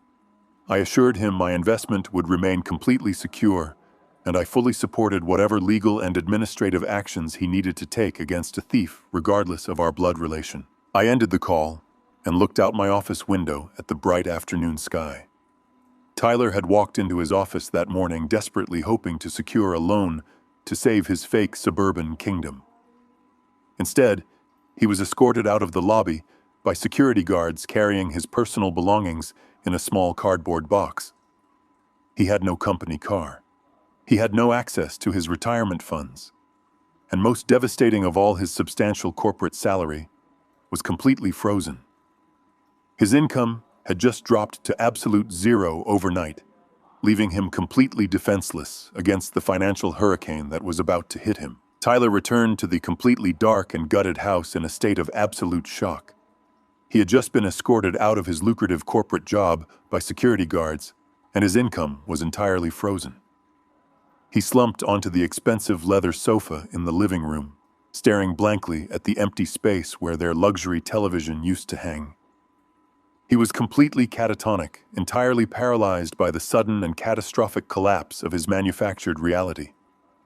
This left his wife Emma entirely alone to manage the rapidly escalating disaster. Emma was panicking. They had absolutely no cash to pay the massive utility deposit required to turn the lights back on. They had no money for groceries. Philip, her wealthy father, was currently completely consumed by his own desperate attempts to protect his logistics empire from a federal fraud investigation, and he was absolutely furious with her. He was not going to send her a single dime. Emma needed an immediate infusion of fast cash to survive the week, and she needed it before the sun went down again. She began pacing through the dark hallways of the house, her mind racing for any possible solution. She walked past the empty kitchen and headed toward the door that led down to the basement. During the massive renovation project that I had foolishly funded, we had completely transformed the basement into a luxury private suite. It had its own separate side entrance, a small kitchenette, and a beautifully tiled bathroom. Because it was located below ground level, it was naturally insulated and slightly cooler than the stifling heat of the upper floors. Emma realized it was the only part of the house that still held any functional value. She pulled out her cell phone and took several photographs of the suite. She carefully angled the camera to capture the high-end finishes while avoiding the shadows caused by the lack of electricity. She immediately downloaded a highly popular application for short-term vacation rentals. She created a brand new host profile and uploaded the carefully cropped photographs. She wrote a glowing description of a private, exclusive suburban retreat, conveniently leaving out the fact that the property currently lacked running water and municipal power. She set the nightly rate ridiculously high, desperately hoping to trap a wealthy traveler or a naive tourist who needed last-minute accommodations. She clicked the publish button and waited, convinced she had just found a brilliant loophole to generate untraceable cash. I was sitting quietly in my home office across town, completely unaware of her specific plan, but I was not leaving anything to chance. When I listed the property for sale, I had instructed my real estate broker to set up an automated digital alert for the property address across all major online platforms. This is a standard security measure to ensure no unauthorized parties try to claim ownership of the listing. My computer chimed softly with a new notification. I opened the email and found a direct link to a short-term rental application. There, glaring brightly on my computer screen, was a brand new listing for my own basement suite, hosted by Emma.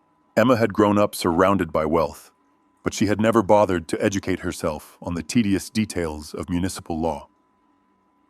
The suburban neighborhood where my house is located is part of a highly exclusive and strictly regulated residential zoning district.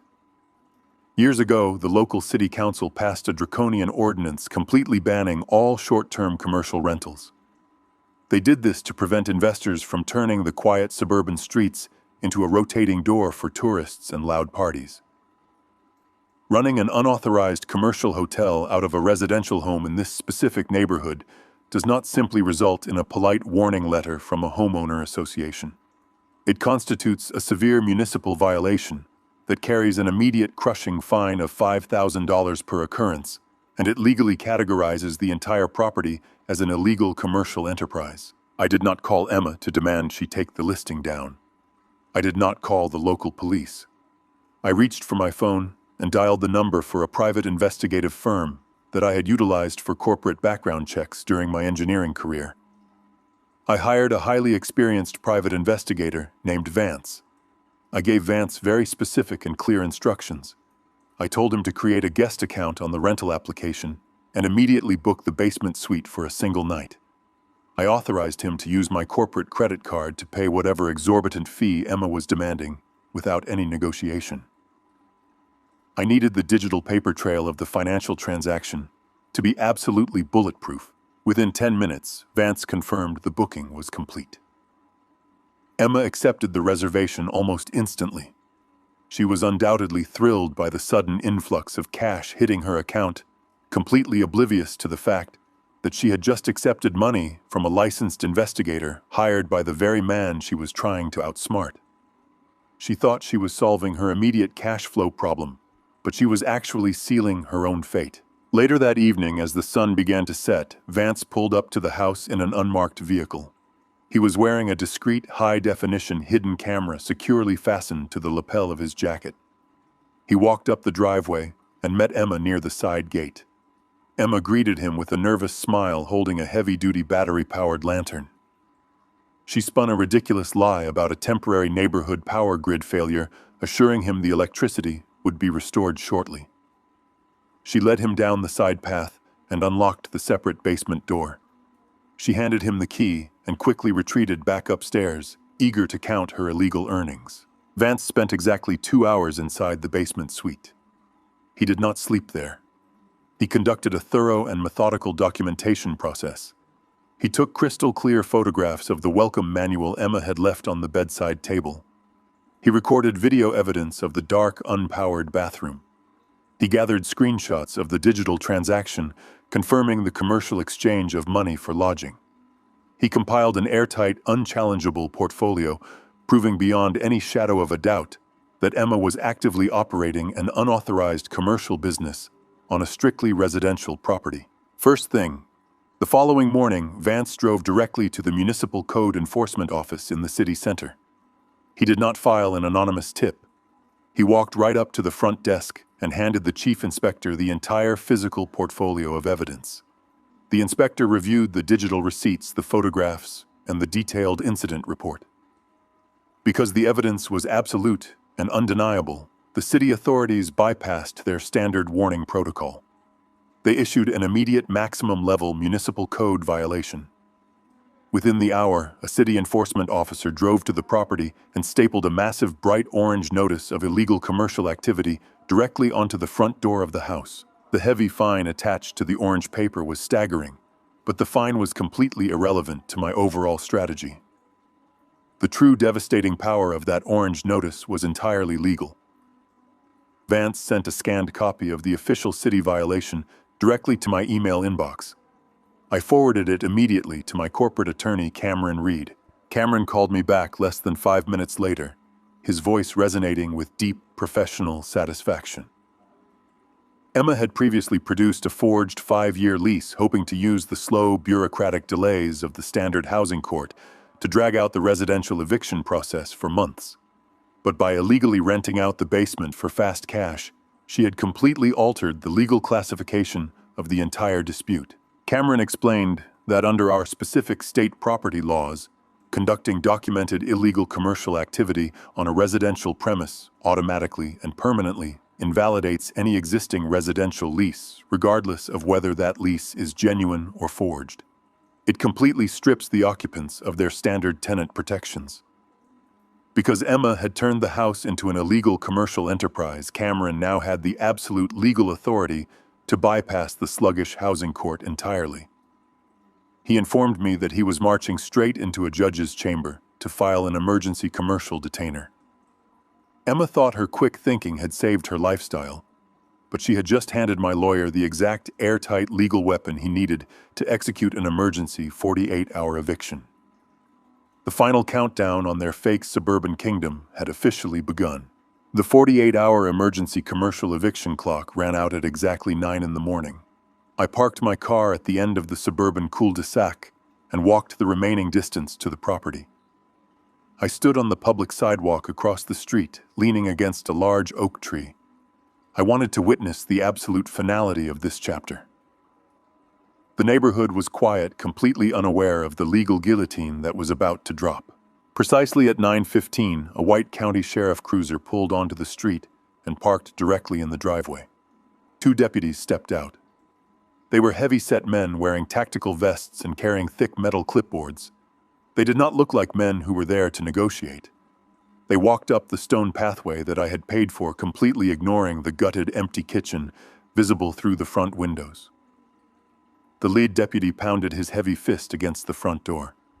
The sound echoed down the street. It took over a minute for the door to open. Tyler stood in the entryway. He looked completely defeated. He had not shaved in days, and he was wearing the exact same wrinkled shirt from the afternoon the appliances were taken. The lead deputy did not offer a polite greeting. He simply held up the clipboard displaying the emergency commercial detainer signed by a municipal judge. He informed Tyler that because the property was actively being used to conduct an illegal, unlicensed hotel business, all residential tenant rights were completely voided. The deputy stated that they had exactly 20 minutes to gather whatever personal belongings they could carry and vacate the premises immediately. Tyler tried to argue. He stammered, claiming there was a mistake, claiming they needed at least 30 days according to state law. The deputy cut him off entirely. He explained that a judge had already reviewed the private investigator reports, the financial receipts, and the municipal code violations. The ruling was absolute. The deputy rested his hand on his utility belt and ordered Tyler to step aside. The 2 sheriffs walked directly into the house, their heavy boots thudding against the hardwood floors. I watched through those large front windows as pure panic erupted inside. Emma ran down the stairs from the master bedroom. She was screaming hysterically, demanding to know what was happening. The deputies ignored her screaming. They simply pointed at the clock on the wall and told her the 20-minute countdown had already started. Because they had absolutely no money to hire movers and no time to buy cardboard boxes, Tyler and Emma were forced to resort to the only packing materials they had left in the house: heavy-duty black plastic trash bags. I watched my son, a man who just days ago pretended to be an elite corporate executive, frantically stuffing his custom-tailored suits and expensive leather shoes into garbage bags. Emma was running around the living room, throwing her designer handbags and expensive cosmetics into another plastic sack, sobbing uncontrollably. The illusion of their high society life was literally being bagged up like refuse. With only 10 minutes left on the clock, Emma realized they had absolutely nowhere to take these bags. They had no hotel reservation because their credit cards were maxed out and frozen. They had no friends willing to take them in after the humiliating appliance repossession that the entire neighborhood witnessed. In a state of total desperation, she pulled her cell phone from her pocket. She dialed the only person left on Earth who had the financial power to save them: her wealthy father, Philip. She put the phone on speaker, her hands shaking violently. Even from across the street, the summer air was still enough that I could hear the faint, frantic pitch of her voice echoing out the open front door. She begged her father to send a car. She pleaded with him to let them move into the massive guest house on his private estate. She promised they would only stay for a few weeks until Tyler found a new job. Philip did not offer a word of comfort. His voice cut through the phone speaker like a sharp blade. He was not calling from his pristine corner office. He was calling from a sterile conference room surrounded by corporate defense attorneys. He coldly informed his daughter that federal investigators had raided his logistics headquarters at 6 in the morning. They had presented a grand jury subpoena demanding all emails, communications, and hard drives belonging to Sarah Jenkins, the paralegal Emma had illegally used to stamp her forged lease. Philip told Emma that the federal auditors had officially frozen 3 of his most lucrative government shipping contracts, pending a full criminal review. His board of directors was calling for his immediate resignation. His entire logistics empire was bleeding millions of dollars by the hour entirely because she decided to commit felony title fraud to save a suburban house she never even owned. Emma started to cry harder, begging him to just listen, begging him to understand that she was about to be homeless. Philip stopped her mid-sentence. He told her that his corporate lawyers had explicitly instructed him to cut all communication with her immediately to avoid being charged as a co-conspirator in her federal crimes. He told his own daughter that she was a massive liability. Then, without a single ounce of hesitation, he terminated the call. The line went completely dead. Philip had severed the final rope. The lead deputy checked his watch and announced that the 20 minutes were up. He pointed toward the front door. Tyler and Emma tried to grab more bags, but the deputies physically stepped between them and their remaining belongings. They were told they could contact the property manager later to arrange a supervised retrieval of the rest of their items, but their physical presence inside the house was no longer legally permitted. Tyler dragged 3 heavy black trash bags out onto the front porch. Emma followed behind him, clutching a single plastic sack full of her jewelry and makeup, her face stained with tears and ruined mascara. The deputies escorted them down the steps and stood firm on the edge of the property line, ensuring they did not try to run back inside. Just as Tyler dropped the garbage bags onto the concrete driveway, a small white commercial van pulled up to the curb right next to my car. A man in a blue work shirt stepped out carrying a heavy metal toolbox. He was the commercial locksmith I had hired the previous day. He walked past Tyler and Emma without even making eye contact. He walked straight up to the front door, pulled a heavy drill from his toolbox, and began physically destroying the deadbolts. The high-pitched whine of the drill biting into the metal locks filled the quiet neighborhood. Tyler and Emma stood on the hot asphalt of the driveway, completely locked out of the property they had claimed to own just 48 hours ago. They watched the brass locks fall to the porch, instantly replaced by brand new, heavy-duty commercial cylinders. They had absolutely nothing left. The house was legally secured against them. Their utilities were severed. Tyler had no job and no income. Emma was facing severe felony charges that had just alienated her from her powerful father.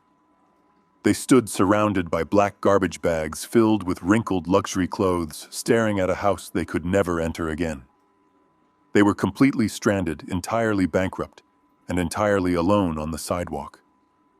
The silence of the neighborhood pressed down on them as the locksmith handed me the single set of new shining keys. The eviction was absolute, but the consequences of their arrogance were far from over. The neon sign outside the Starlight Motel flickered with a dull, buzzing sound. It was a cheap roadside establishment situated right next to the roaring interstate highway. This was the absolute bottom of the barrel. It was the only place Tyler and Emma could afford to rent for the night, using the small amount of emergency cash Emma had hidden in her purse. The contrast between this dingy room and the multi-million-dollar suburban estate they had occupied just 24 hours ago was staggering. They spent the night sleeping on a lumpy mattress that smelled faintly of stale cigarette smoke and cheap industrial bleach. Their remaining personal belongings were still stuffed inside those heavy-duty black garbage bags piled in the corner of the stained carpet. They were completely exhausted, but they could not find any peace. At 7 o'clock in the morning, the harsh sound of heavy diesel engines violently broke the silence of the motel parking lot. It was followed by the loud clanking of thick metal chains and the mechanical whine of hydraulic lifts. Tyler jolted awake. He rolled off the mattress and stumbled toward the small window. He pulled back the faded curtain and looked out through the dusty glass. What he saw in the parking lot drained the very last ounce of color from his face. Parked directly behind his sleek black leased luxury sedan was a massive commercial tow truck. A second flatbed tow truck was maneuvering into position right next to Emma and her pristine white luxury sport utility vehicle. These two cars were the ultimate physical symbols of their manufactured wealthy lifestyle. Tyler loved to rev the engine of that sedan when he pulled into the country club. Emma treated her massive vehicle like a throne on wheels when she drove through the suburban neighborhoods. Now 2 men in greasy work shirts were wrapping heavy steel cables around the axles of those expensive toys. Tyler did not understand how this was happening so fast. He assumed that because he had just paid the monthly lease installment a few weeks ago, the cars were completely safe from his current financial collapse. But Tyler had a long history of ignoring the fundamental details of his own financial architecture. 3 years ago, when Tyler walked into that high-end luxury dealership, he was already drowning in hidden credit card debt. The dealership finance department ran his credit score and immediately rejected his lease application. They told him he was far too high of a financial risk to drive away in 2 vehicles worth over $150,000 combined. Tyler had come crawling to me. He begged me to co-sign the lease agreements. I agreed to help him, but I did not just co-sign. Because my corporate credit rating was absolutely pristine, I was listed as the primary financial guarantor on both vehicle leases. My personal and corporate assets were the only reason the dealership handed him those keys. The lease contract contained a very standard but very strict financial security clause. It required the primary driver to maintain verified active employment and a steady minimum income to prevent the vehicles from becoming a liability to the dealership. The afternoon before, right after the chief executive officer of the software firm suspended Tyler and froze his salary, I made a single phone call. I contacted the executive finance director at the luxury dealership. I informed them that the primary driver of both leased vehicles had just been suspended without pay, pending a massive corporate theft investigation. I formally withdrew my status as the financial guarantor, citing a material and catastrophic change in the employment status of the leaseholder. Without my corporate backing, and with Tyler possessing an income of absolute zero, the dealership instantly classified both vehicles as critical flight risks. They did not wait for him to miss his next monthly payment. They triggered an emergency repossession clause and dispatched the recovery trucks before the sun even came up. Tyler burst out of the motel room door. He was barefoot on the hot, cracked asphalt, wearing only a pair of wrinkled dress slacks and a white undershirt. He sprinted across the parking lot, screaming at the tow truck operators to stop what they were doing. He waved his arms frantically, demanding they unhook the steel cables from his sedan. He tried to puff out his chest and project the authority of a corporate vice president, claiming there was a massive administrative mistake. The lead tow operator was a large man holding an electronic clipboard. He did not care about Tyler and his screaming. He was a professional, who dealt with angry, desperate people every single day. He calmly tapped the screen of his clipboard and informed Tyler that the dealership had executed an immediate recall order on both identification numbers.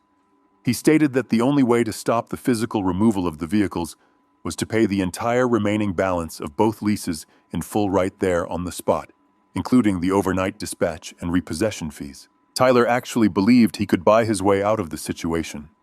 He was operating on pure blind panic and the lingering delusion that his plastic cards still held power. He reached into his pocket and pulled out his leather wallet. He grabbed his Premier Gold credit card. He shoved the card toward the tow operator, telling him to charge whatever amount was necessary to drop the cars back onto the pavement. The tow operator pulled a small mobile card reader from his utility belt. He synced it to his tablet and swiped the gold card. The machine processed for 3 seconds before emitting a sharp, flat beep. The screen flashed a bright red declined message. Tyler shook his head frantically. He told the operator to run it again, claiming it was simply a daily limit restriction. He pulled a second card from his wallet. It was a platinum travel card. He shoved it into the reader. The machine beeped again. Declined. Tyler began to physically shake. He pulled out a third card, then a fourth. He swiped every single piece of plastic he had to his name. Every single one of them declined. The banks had already been notified of his corporate suspension and his massive debt-to-income ratio.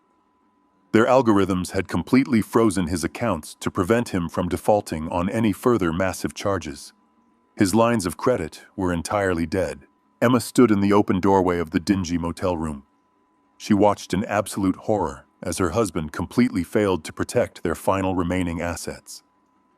She watched the hydraulic lift engage, raising the front wheels of her pristine white sport utility vehicle off the ground.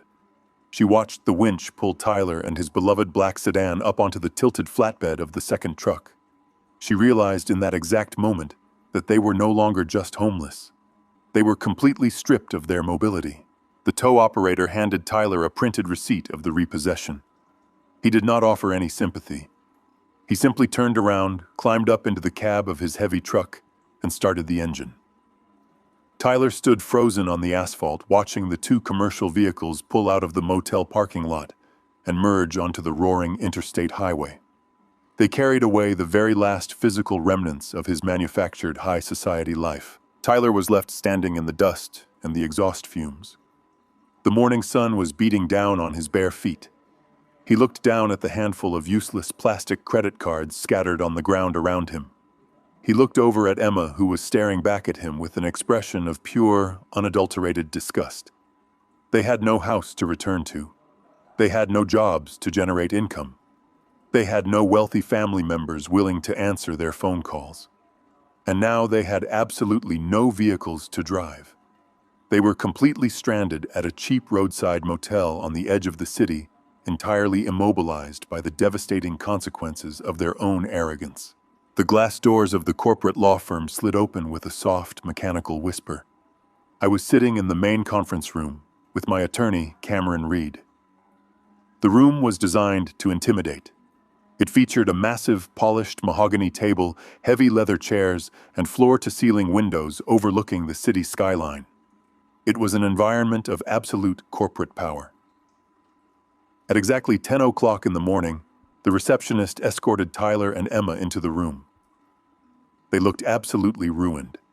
The sheer toll of the last 3 days was painted clearly across their faces.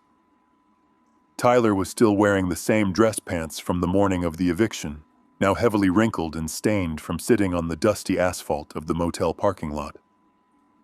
Emma looked entirely hollow. Her designer clothes were rumpled, her hair was tied back in a messy knot, and her eyes were bloodshot from crying all night after watching her luxury vehicle get towed away. They sat down on the opposite side of the massive table. They did not look at me. They stared down at the polished wood completely stripped of their former arrogance. Cameron did not offer them anything to drink. He did not engage in any polite small talk. He opened a thick manila folder and began laying out the absolute reality of their situation with surgical precision. Cameron explained that the district attorney was actively reviewing the felony title fraud case regarding the forged lease. He informed Emma that her father, Philip, had officially retained a team of federal defense lawyers who were actively cooperating with the authorities. Philip had completely isolated himself from her, throwing her to the wolves to save his logistics empire. She was entirely on her own, facing the very real, terrifying prospect of a federal prison sentence. Emma began to tremble. She wrapped her arms around herself, staring at Cameron with wide, terrified eyes. She finally realized that the wealth and connections she had relied on her entire life were completely gone. Cameron then slid a thick legal document across the vast expanse of the mahogany table. He placed a heavy silver pen right on top of it. He told them that I was willing to intervene with the district attorney. I was willing to request that the criminal charges be reduced to a minor misdemeanor with no jail time, but only if they agreed to a brutal, non-negotiable settlement right here and now. Cameron outlined the terms clearly. First, they were required to sign a sworn public affidavit admitting to the forgery and the title fraud, permanently clearing my company of any wrongdoing. Second, and far more devastating, Tyler was required to sign an irrevocable waiver of inheritance. He had to legally renounce any and all future claims to my estate, my corporate holdings, and my personal trusts. He was legally disinheriting himself forever. The document explicitly stated that upon my passing, Tyler would receive absolutely nothing, and any attempt to contest my will in probate court would be automatically dismissed with prejudice. Tyler stared at the legal document as if it were a venomous snake. The blood drained from his face. He realized I was not just taking away his current fake lifestyle. I was systematically severing his access to my wealth for the rest of his natural life. The safety net he always assumed would catch him when I eventually died was being permanently shredded. He looked up from the paper and locked eyes with me. He realized his corporate intimidation tactics were useless. He realized his financial bullying had completely failed. So he resorted to the absolute lowest, most manipulative strategy a son can possibly use. He tried to use the memory of his deceased mother against me. Tyler leaned forward, his voice trembling as he forced tears into his eyes. He asked me how I could possibly do this to my own flesh and blood. He brought up my late wife, telling me she would be absolutely horrified if she were sitting in this room right now. He claimed she always wanted the family to stick together, no matter what happened. He tried to paint a picture of a loving mother who always forgave his childhood mistakes, telling me that I was dishonoring her memory by forcing him to sign away his birthright. I did not break eye contact. The air in the conference room went completely ice cold. I looked right through his pathetic, manufactured tears. I told him to never invoke his mother's name in my presence again. I reminded him of the last 6 months of her life when she was confined to a hospice bed, slowly fading away. I reminded him how I sat by her side every single day while he was always too busy networking at the country club or taking Emma on luxury vacations to come visit her. I told him that his mother loved the innocent boy he used to be, but she would be utterly disgusted by the greedy, entitled parasite sitting across the table from me today. I told him that protecting the wealth she helped me build from a son who tried to destroy me was the greatest honor I could ever pay to her memory. Tyler slumped back in his leather chair, completely deflated. His final emotional weapon had shattered against a wall of absolute truth. He looked at Emma, trying to muster a shred of defiance. He shook his head and told Emma they should not sign the papers. He told her they could find a public defender, fight the charges in court, and hold out until I backed down. He told her he was not going to sign away millions of dollars in future inheritance just to make a legal problem go away. He still believed his future access to my money was more important than anything else. But Emma was not looking at the inheritance. She was looking at the very real possibility of a concrete cell, a metal toilet, and a federal criminal record. She stared at Tyler with an expression of absolute disbelief and pure, unadulterated hatred. She realized in that exact moment that her husband was entirely willing to gamble with her freedom and let her go to a federal penitentiary, all to protect a hypothetical inheritance he felt entitled to. Something inside Emma completely snapped. She did not consult with him anymore. She did not ask for his permission. She lunged forward across the table and grabbed the heavy silver pen. Tyler tried to reach out and stop her shouting her name, but she viciously slapped his hand away. She screamed at him, her voice echoing off the glass walls of the conference room. She told him he was a pathetic, broke loser, and she was absolutely not going to federal prison for a man who could not even afford a rental car to drive them out of their cheap motel. Without hesitating for another second, Emma flipped to the signature page of the settlement. She signed her name on the public admission of fraud, her hand shaking with pure adrenaline and rage. Then she shoved the document violently across the table until it hit Tyler right in the chest. She pointed the silver pen right at his face. She demanded he sign his portion immediately. She told him that if he did not sign the waiver and disinherit himself right now, she would personally march down to the district attorney's office and testify that the entire forgery scheme was his idea. She was completely throwing him under the bus to save her own skin. Tyler sat frozen, staring at his furious wife. The unified front they had always presented to the world was entirely obliterated. Their marriage built entirely on a foundation of stolen money, fake status, and my bank accounts violently fractured right there in the boardroom. Tyler picked up the pen. With a shaking hand and a completely broken spirit, he signed his name on the dotted line, officially erasing himself from my legacy forever. Exactly 7 days after the county sheriffs cleared the property, the house was completely silent. I stood alone in the center of the living room, where my son Tyler used to entertain his wealthy in-laws. The space was entirely empty now. The heavy footfalls of my leather shoes echoed off the bare walls and the imported hardwood floors. The massive Italian marble countertops in the kitchen looked cold and absurd without the luxury appliances that the contractor had repossessed. It was no longer a stage set designed to impress high society.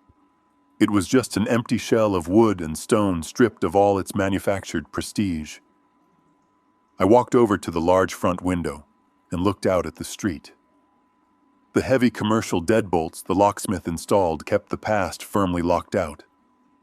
I was waiting for my real estate broker Colin to arrive with a prospective buyer. A modest sedan pulled into the driveway, parking right where Tyler used to park his leased luxury car.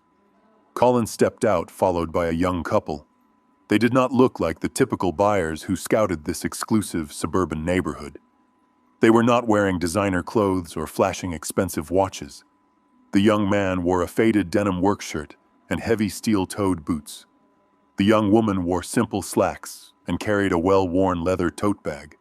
They walked up the front steps with a quiet, respectful hesitation. I opened the door to let them inside. Colin introduced them as Brian and Rachel. Brian reached out to shake my hand. His grip was firm, and his palms were rough with thick calluses. I recognized those hands immediately. They were the hands of a man who worked for a living, who built things from the ground up, who understood the actual value of a dollar. Rachel smiled warmly, her eyes taking in the structural details of the foyer, rather than just staring at the expensive chandelier. They walked through the empty rooms with genuine appreciation. They did not complain about the missing appliances or the lack of furniture. Brian pointed out the solid craftsmanship of the baseboards and the sturdy framing of the windows. He understood the bones of the house. Watching them walk through the kitchen brought a sudden vivid memory rushing back to me. 40 years ago, my late wife and I walked through our very first starter home. We had absolutely nothing but a small savings account and a massive amount of determination.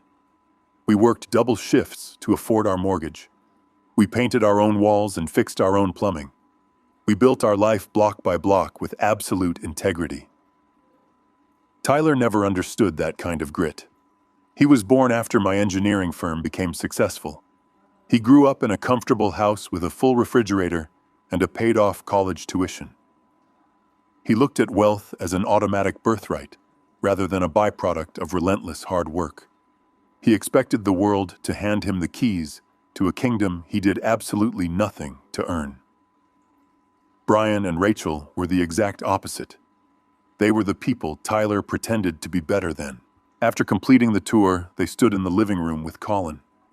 Rachel looked at Brian with a mixture of hope and deep anxiety. Brian turned to me and spoke with absolute straightforward honesty. He did not try to play any negotiation games. He told me they absolutely loved the house and could see themselves raising a family here.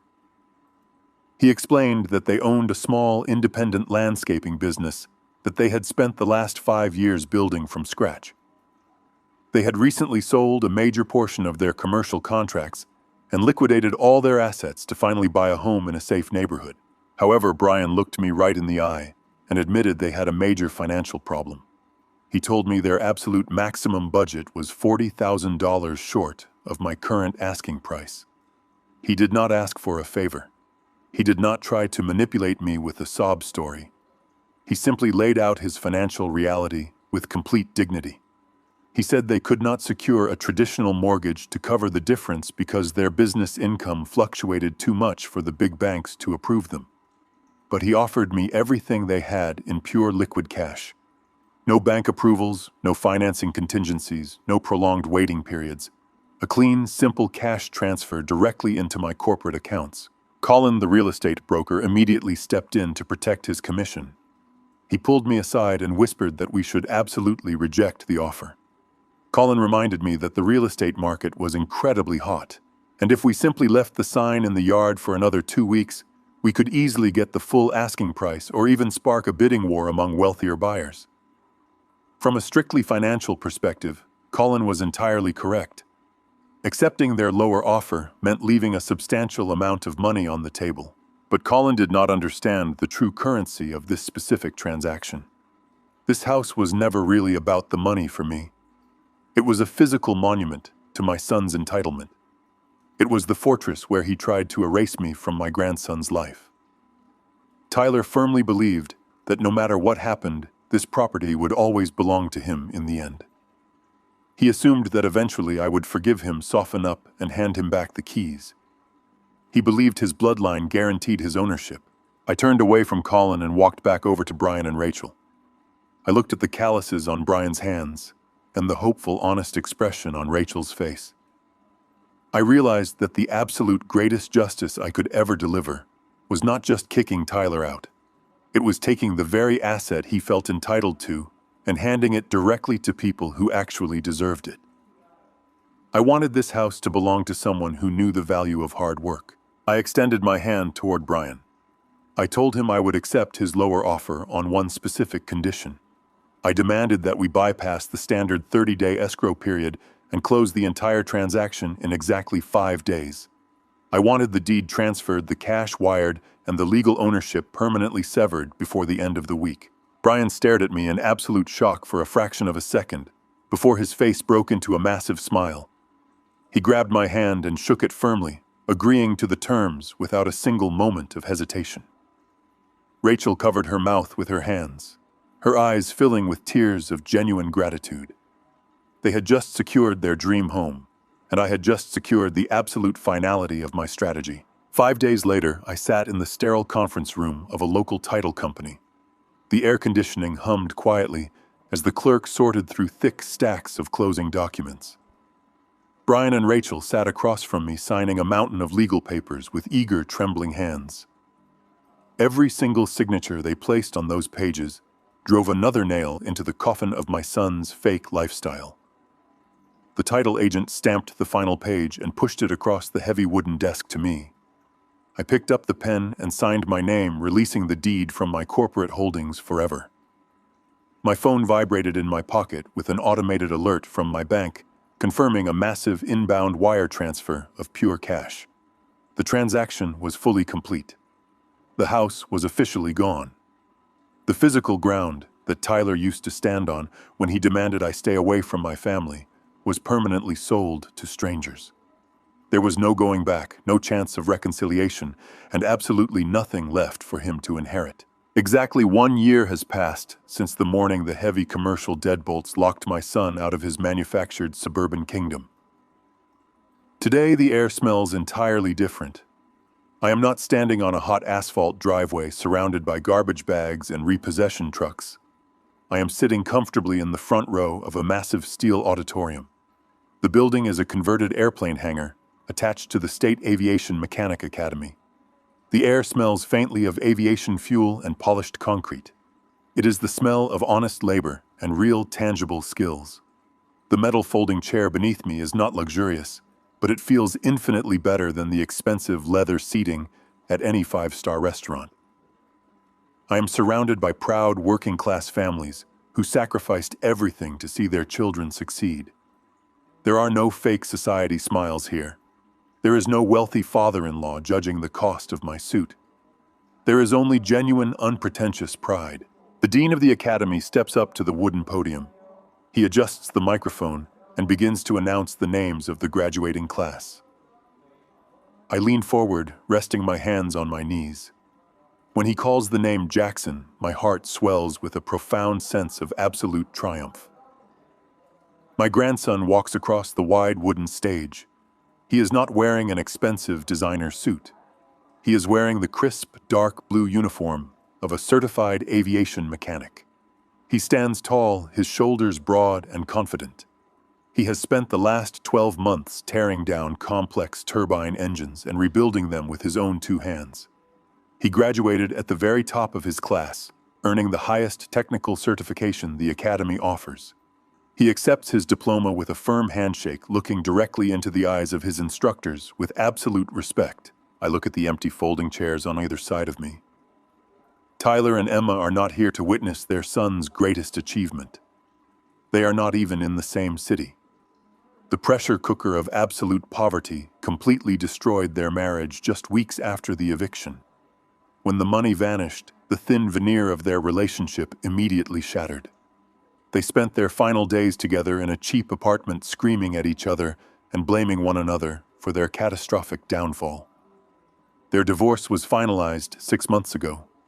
It was a bitter and highly contested separation, but they were essentially fighting over an empty bank account and a mountain of toxic debt. Tyler now lives in a tiny rented room above a loud commercial laundry facility. He works an entry-level customer service job at a regional call center. The man who used to brag about his corporate expense account and his luxury vehicle now spends 8 hours a day wearing a cheap headset, getting yelled at by angry customers over minor billing errors. His wages are heavily garnished to pay off the massive personal loans and credit card debts he accumulated while trying to impress his wealthy in-laws. He takes a city bus to work every single morning because he still cannot afford the down payment on a used car. The corporate world completely blacklisted him after the theft investigation, and he will never hold an executive title again. Emma suffered an equally devastating fall from grace. To avoid serving time in a federal penitentiary for the title fraud and the forged notary stamp, she accepted a grueling plea deal. She is currently serving 3 years of strict federal probation. Her wealthy father, Philip, completely disowned her to save his logistics empire from a government audit. He refuses to answer her phone calls and has legally barred her from entering his private estate. The country club friends who used to drink her imported wine completely abandoned her the moment her name appeared in the local police blotter. She now works as a part-time cashier at a discount retail store on the opposite side of the state. She spends her days scanning cheap merchandise to slowly pay off her massive court fines. Her high society life is nothing more than a painful, fading memory. Jackson walks down the wooden stairs of the stage, clutching his hard-earned diploma. He spots me sitting in the front row, and a massive, genuine smile breaks across his face. He walks directly toward me, completely bypassing the rest of the crowd. He does not care that I am an older man in a simple button-down shirt. He wraps his arms around me in a tight embrace, thanking me for believing in him when his own parents tried to force him into a life he hated. He tells me that he just received a formal job offer from a major commercial airline to work as a junior structural mechanic at their primary regional hub. His future is completely secure, and it was built entirely on his own merit. I tell him how incredibly proud I am of the man he has become. I reach into the inner pocket of my jacket. I do not pull out a velvet jewelry box this time. I pull out a heavy brass key ring holding 2 shiny metal keys. I place the keys directly into the palm of his hand and close his fingers over them. He looks down at his hand and then back up at me, his brow furrowing in confusion. He asks me what the keys are for. I explain to him that they belong to a modest 3-bedroom starter home, located just 15 minutes away from the airline hub where he will be working. I tell him the house has a sturdy roof, a solid foundation, and a large detached garage where he can work on his own projects. I did not buy the house in my name, and I certainly did not buy it in his father's name. I purchased the property entirely in cash through a heavily fortified irrevocable trust fund. I detail the absolute legal security of the trust. Jackson is the sole beneficiary and the primary resident of the property. The house belongs entirely to him, but it is protected by a fortress of corporate law. I tell him that Tyler can never step foot on the property. Tyler can never use the house as collateral for a loan. Tyler can never claim a single dime of the property value, and he can never attempt to move in and exploit his son's success. The legal boundaries are absolute and completely impenetrable. The cycle of entitlement, financial abuse, and generational manipulation is permanently broken. Jackson stares at the keys in his hand, his eyes welling with tears of profound gratitude. He realizes that he is starting his adult life completely debt-free with a roof over his head that nobody can ever take away from him. He realizes the true depth of the protection I have placed around him. We walk out of the aviation academy together side by side. We step out through the large metal doors and into the bright, warm sunlight of the afternoon. The air is clear and the future is a completely blank slate. I have successfully guided my grandson away from the toxic, rotting foundation of his parents' greed. I have completely shielded my wealth from those who tried to bleed me dry. I leave the auditorium feeling lighter than I have in decades. My assets are secure.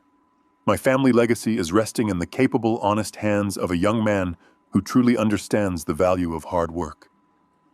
And most importantly, as I walk toward my car with my grandson, my personal dignity is absolutely restored. If there is one profound lesson I have taken from this entire ordeal, it is that blind generosity does not create gratitude. It breeds devastating entitlement. I spent years trying to buy my son's respect by paving over his mistakes with my own money. I learned the hard way that true family is not defined by bloodlines. It is built on a solid foundation of mutual respect and absolute integrity. Sometimes the most loving thing you can do is to stop giving and let the harsh consequences of reality take over. You cannot save people who are determined to destroy themselves, but you can absolutely refuse to let them take you down with them. If you have ever had to draw a hard boundary with a toxic family member to protect your own peace, tell me your story in the comments below and do not forget to subscribe for more life lessons.